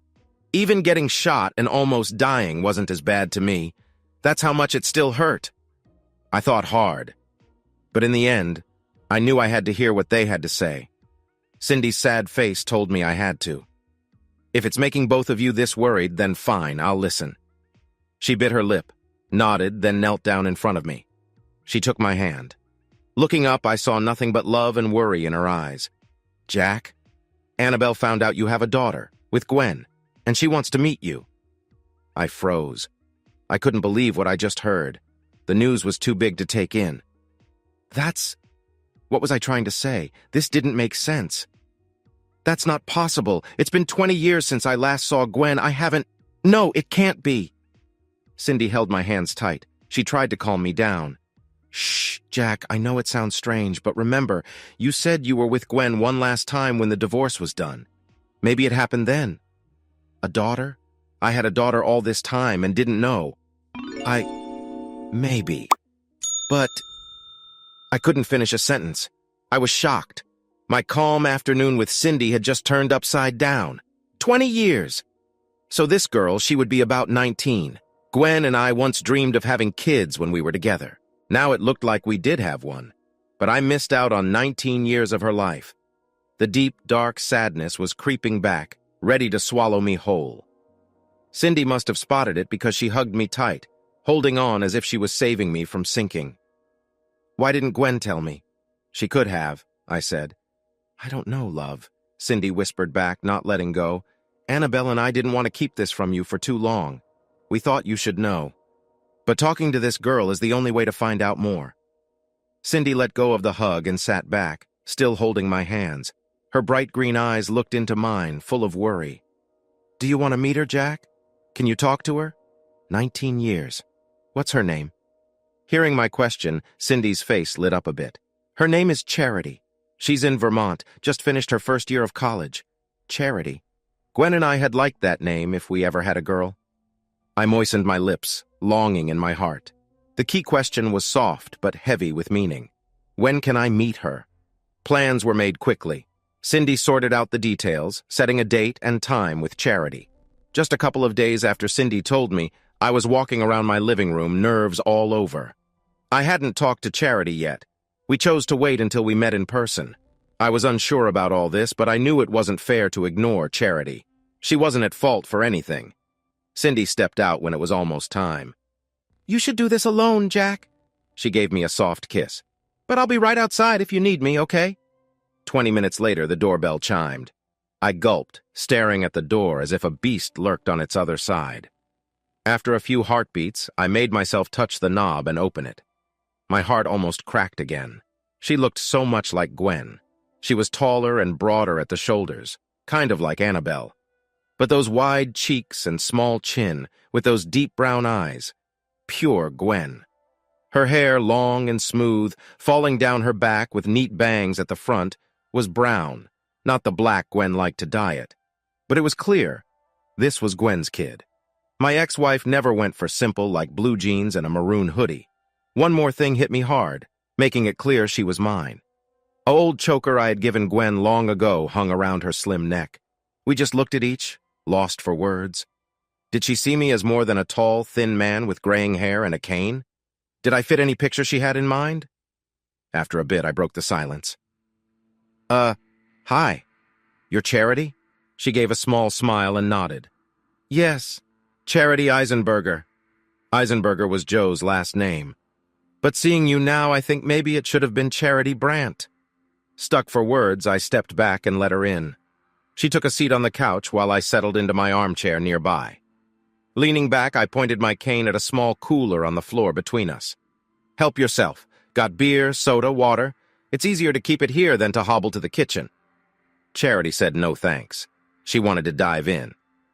You're Jack Brandt, right? That's me. So you're my dad. I let out a deep breath. Yeah, that's what my sis told me, all right. She showed me all those DNA reports from the ancestry thingy. You were looking for me? Charity shook her head and it hit me hard. Man, she had her mom's ways too. Not really. I was on the hunt for my grandma's dad.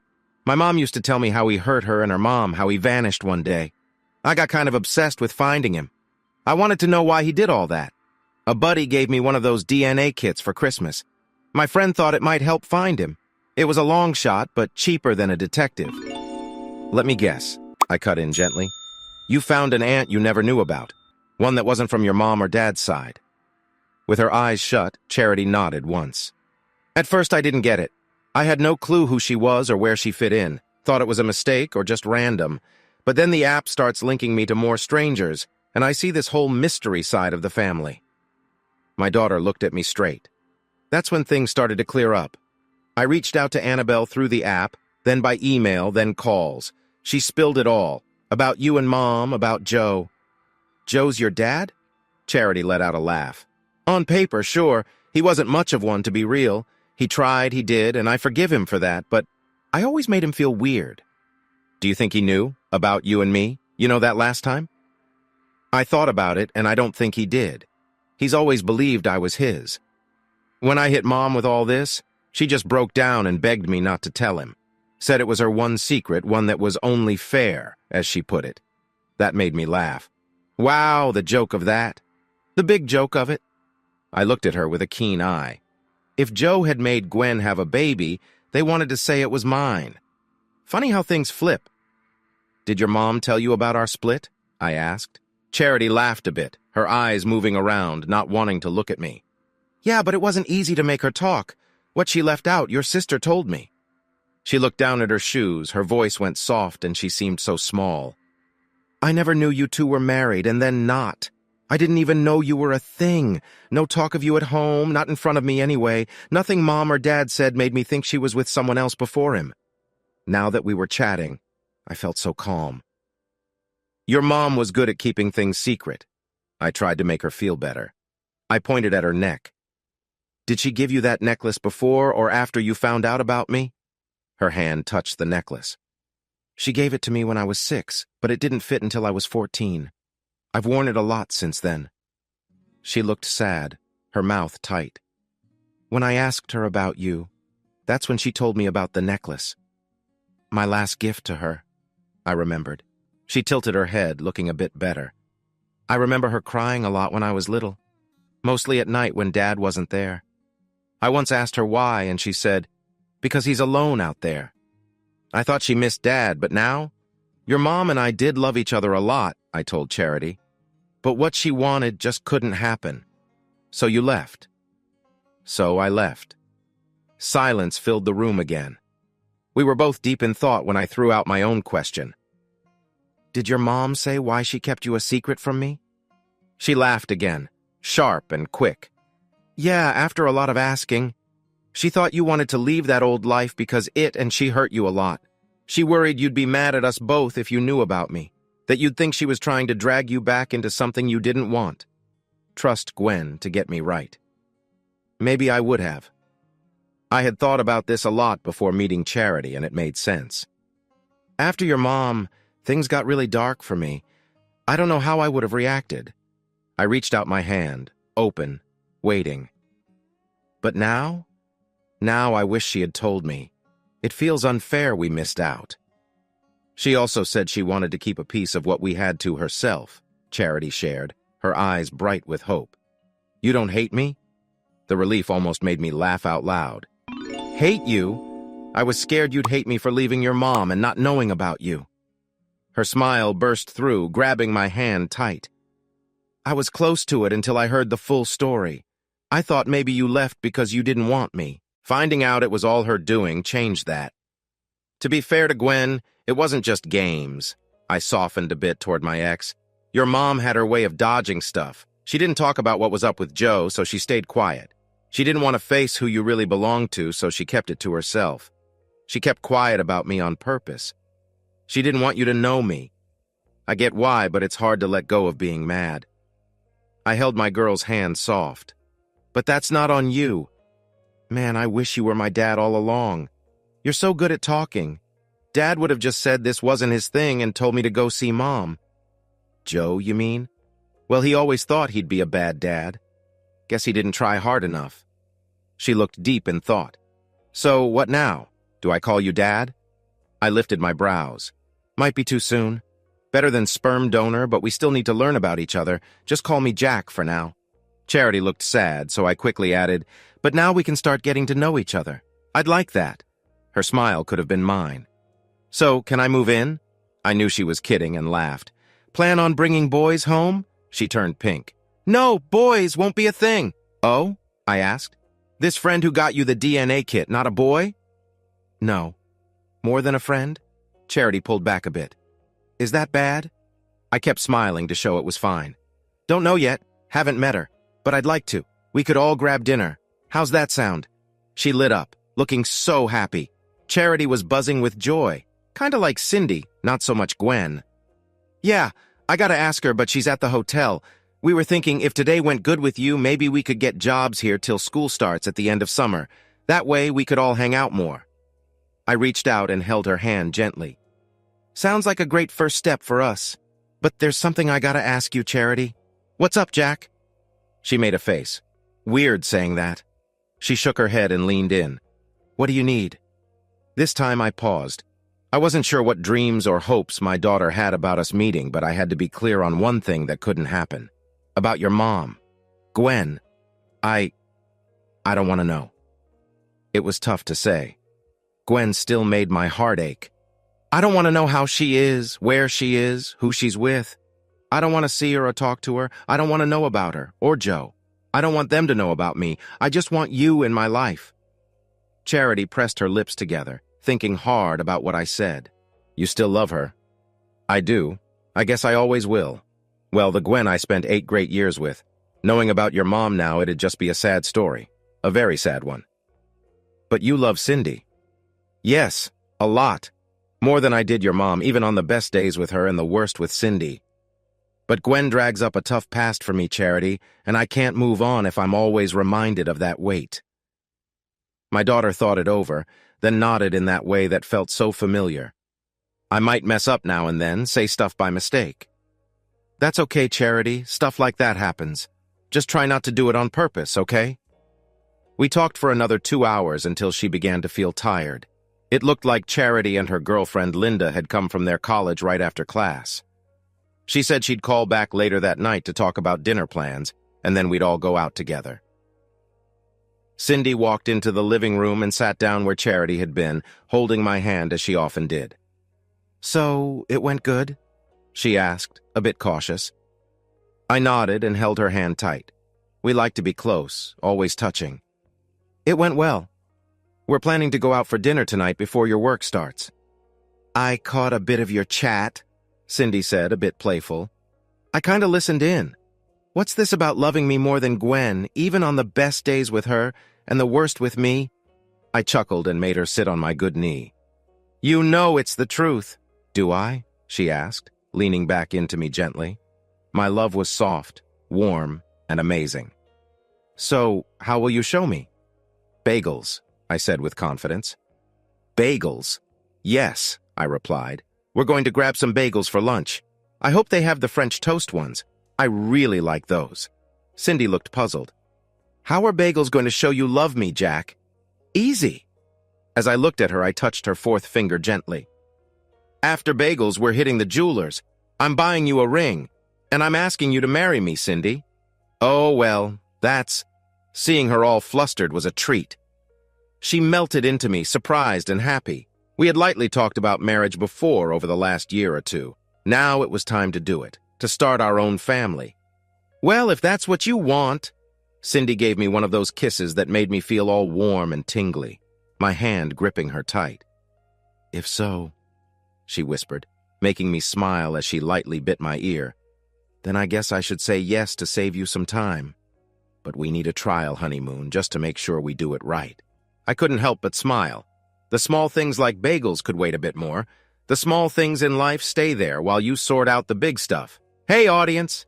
If you liked this video and want to keep up with more thrilling stories, make sure to subscribe to Prince Cheating Tales and hit the notification bell. You don't want to miss out on our upcoming adventures. Thanks for watching, and we'll see you in the next wonderful story.